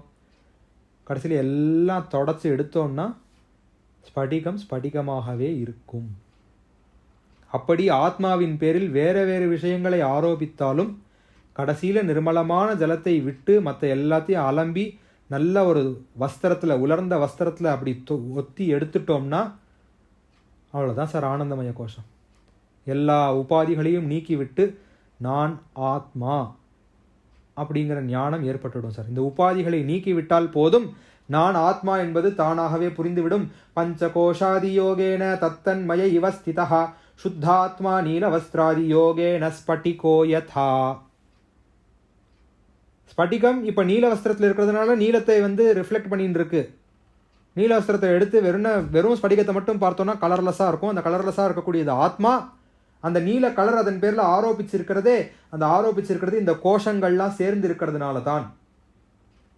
அழகான ஸ்லோகம். இந்த ஸ்லோகத்தோட இந்த அனுஷ சத்சங்கத்தை பூர்த்தி பண்ணிப்போம். கடைசி ஸ்லோகம். வபுஸ்துஷாதிபிஹி கோஷைர்யுக்தம் யுக்த்ய அவகாததஹ ஆத்மானமந்தரம் சுத்தம் வித்யாத் தண்டுலம் யதா வபுஸ்துஷாதிபிஹி. வெறும் குக்கிங், வளையல், பபுள், சர்பத்து, ஜூஸு, சிப்பி, இப்படி தான் எக்ஸாம்பிள். எங்கேயாவது ஒரு பெரிய எக்ஸாம்பிள் சொல்லி தடஸ்த லக்ஷணம், அந்த லக்ஷணம், இந்த லக்ஷணம், ஏதாவது கஷ்டமான வார்த்தை எங்கேயாவது யூஸ் பண்ணியிருக்காளா பார்த்தீங்களா? இதை விட சிம்பிளாக வேறு யார் சொல்ல முடியும்? இந்த இந்த இந்த ஸ்லோகம் பாருங்கோ. வபுஸ்துஷாதிபிஹி கோஷைர்யுக்தம் யுக்த்யவகாததஹ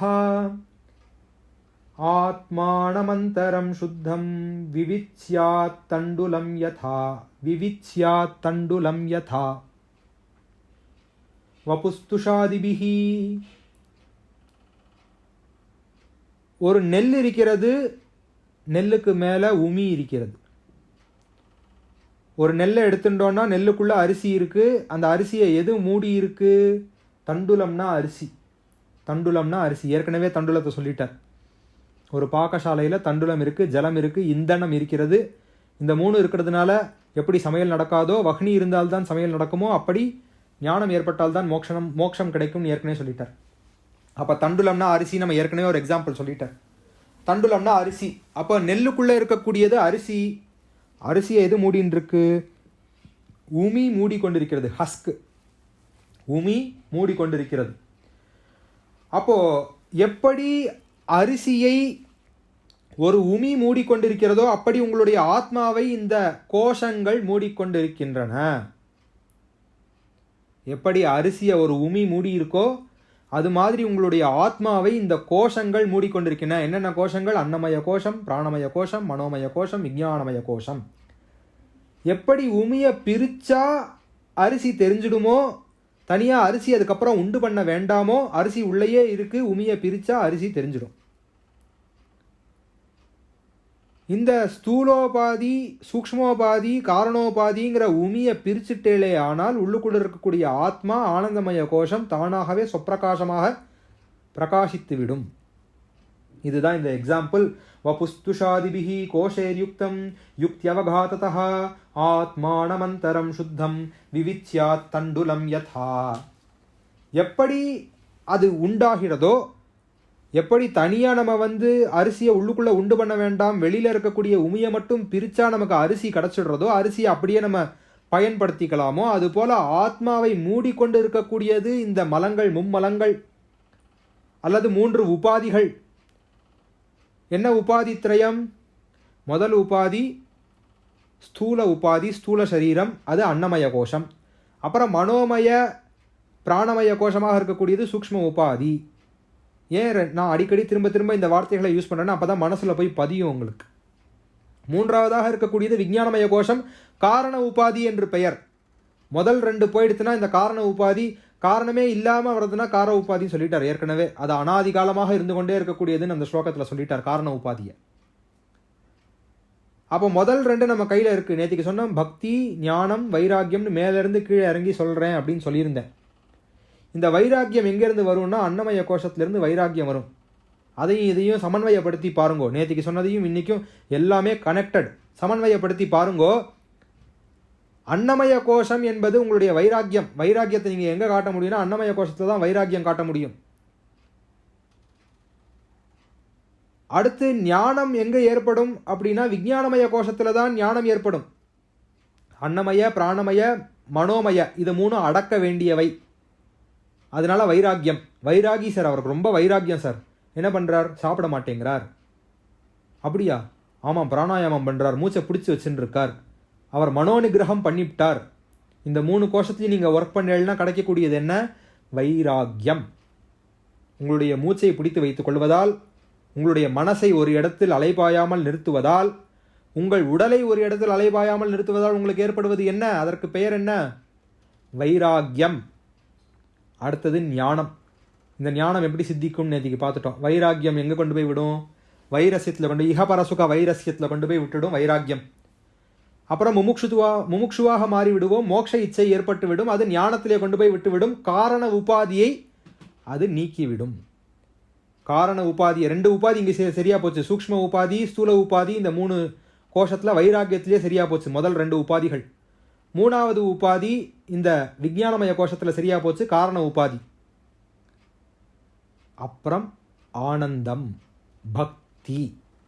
அப்போ ஆத்மா இன்னது தத்துவத்தாக தெரிந்து கொண்ட பிறகு செய்யக்கூடியதுதான் பக்தி. பக்தியா மாம் அபிஜானாதி யாவா நிஷ்டாஸ்மி தத்துவதா தத்தோ மாம் தத்துவத்தோ ஞாத்வா விஷதே ததனந்தரம். உள்ளுக்குள்ளே புகுகிறான். எதுக்குள்ளே புகுகிறான்? ஆனந்தமயமாத்மா சொல்றார் இல்லையா, உள்ளுக்குள்ளே புகுகிறான்ங்கிறார். விஷதே ததனந்தரம், அதற்கப்புறமாக உள்ளுக்குள்ளே புகுகிறான். நிறைய விதமாக அதை பாஷ்யம் பண்ணுறவன் நிறைய விதமாக பாஷ்யம் பண்ணியிருக்கான். எனக்குள்ளே புகுகிறான்னு கிருஷ்ணர் சொல்கிறார்னு ஒரு பாஷ்யம், என்னுடைய லோகமாகிய வைகுண்டத்துக்குள்ளே புகுகிறான்னு ஒரு பாஷ்யம், ஞான சாம்ராஜ்யத்துக்குள்ளே புகுகிறான்னு ஒரு பாஷ்யம். கிருஷ்ணர் வேற வைகுண்டம் வேறையா? வைகுண்டத்துக்கு என்ன பெருமை? கிருஷ்ணர் இருக்கிறதுனால. கிருஷ்ணன் தானே வைகுண்டம், வைகுண்டம் தானே கிருஷ்ணர். அப்போ எதற்குள்ளே புகுகிறான்னா அவன் ஆத்மாவை தான் இன்னதுங்கிறத ஞானம் அடைந்த பிறகு தெரிந்து கொள்வதால் அப்பதான் அவன் பக்தி பண்ண முடியும். பக்தியா மாம் அபிஜானாதி யாவான் யஷ்சாஸ்மி. யஹா அப்படின்னா யாருன்னு தெரிஞ்சுக்கணுமா? யாவான் அவன் என்னது எவ்வளவு அளவு உள்ளவன்னு தெரிஞ்சுக்கணுமா? தெரிஞ்சுக்கிறதுக்கு பக்தியா மாம் அபிஜானாதி யாவான் யஷ்சாஸ்மி தத்வதா, உள்ளதை உள்ளபடி தெரிந்து கொள்வதற்கு யாரால் தெரிந்து கொள்ள முடியும்? தத்தோ மாம் தத்வதோ ஜ்ஞாத்வா விஷதே ததனந்தரம். அந்த பக்தி ஏற்படுவதற்கு இந்த ஞானமும் இந்த வைராக்கியமும் அடிப்படையான படிகள். நமக்கு தெரிஞ்ச பக்தி வேற, உண்மையான பக்தி வேறங்கிறத நேற்றுக்கே பார்த்துட்டோம். அந்த பக்தி, உண்மையான பக்தி ஏற்படுவதற்கு ஞானியால் தான் உண்மையான பக்தியை பண்ண முடியுங்கிறத கிருஷ்ணரே சொல்றார். அந்த உண்மையான பக்தி செய்வதற்கு ஒரு அவசரம், ஒரு ஆப்பர்ச்சுனிட்டி. அவசரம்னா ஆப்பர்ச்சுனிட்டின்னு அர்த்தம் சம்ஸ்கிருதத்தில், தமிழ் அவசரம் இல்லை. ஒரு அவசரம் வேணும். அப்படிங்கிறதுக்காக நாம் செய்ய வேண்டிய காரியம் என்ன? பக்தியை வளர்த்து கொள்வதற்காக நாம் ஞானத்தை அடைய வேண்டும். ஞானத்தை அடைவதற்கு வைராக்கியத்தை வளர்த்து கொள்ள வேண்டும். வைராக்கியம் வருவதற்கு சாதன சதுஷ்டயம், சதசத் விவேகா அதற்கு முதல் படி. சதசத் விவேகாலிருந்து தான் இதை ஆரம்பித்தோம். இப்போ இந்த எக்ஸாம்பிளை சொல்லி, அழகான எக்ஸாம்பிள், உமி நெல் அப்படிங்கிற எக்ஸாம்பிள் 16வது ஸ்லோகம் தான் பார்த்துருக்கோம். கவலைப்படாதீங்க, பொறுமையாக போவோம். ஏன்னா சொல்லிட்டேன், ஆத்மபோதம் முடியும் போது இதில் 20 பேரில் ஒருத்தராது ஞானம் அடையணும். 68 ஸ்லோகம் இருக்குது மொத்தமாக. இன்றைக்கி 16 ஸ்லோகம் தான் பார்த்துருக்கோம். இன்னும் அடுத்த அனுஷம் இருக்குது, அதுக்கு அடுத்த அனுஷம் இருக்குது, போயிட்டே இருக்கும் ஆத்மபோதம். 100% டவுட் எல்லாமே கிளாரிஃபை ஆகி, ஆத்மானா இன்னது, ஞானம்னா இன்னது, பக்தினா இன்னது, வைராக்கியம்னா இன்னது அப்படிங்கிறது எல்லாமே உங்களுக்கு புரிஞ்சிடும் சார். அதுக்கு நான் கேரண்டி. 100%. இதுதான் ஆத்மபோதம்ங்கிற புஸ்தகத்தில் 16வது ஸ்லோகம். எப்படி ஒரு அரிசியை உமி மூடிக்கொண்டிருக்கிறதோ அப்படி ஆத்மாவை இந்த பஞ்சகோஷங்கள் மூடிக்கொண்டிருக்கின்றன. ஆத்மாவுக்கு எந்த விதமான உபாதியும் கிடையாது. படித்தவன் படிக்காதவன், ஏழை பணக்காரங்கிற உபாதிகள் கிடையாது. 3 உபாதிகள் என்னங்கிறது இப்போ நமக்கு நன்னா தெரிஞ்சு போச்சு. ஸ்தூல உபாதி, சூக்ஷ்ம உபாதி, காரண உபாதி. அது எங்கெங்கிருந்து வந்ததுங்கிறது தெரிஞ்சு போச்சு. பஞ்சேந்திரியங்கள், பஞ்சபூதங்களால் உண்டாகப்பட்டது ஸ்தூல உபாதி. 17 விஷயங்களால் உண்டாகப்பட்டது நம்முடைய சூக்ஷ்ம உபாதி. அனாதியாக இருந்து கொண்டிருக்கக்கூடிய அஜ்ஞானம் நம்முடைய காரண உபாதி. இது எல்லாத்தையும் எது நீக்க முடியும்? வைராக்கியம், ஞானம், பக்தி.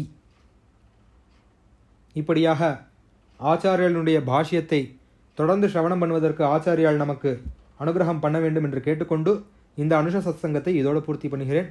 ஹர நம பார்வதி பதயே, ஹர ஹர மகாதேவா.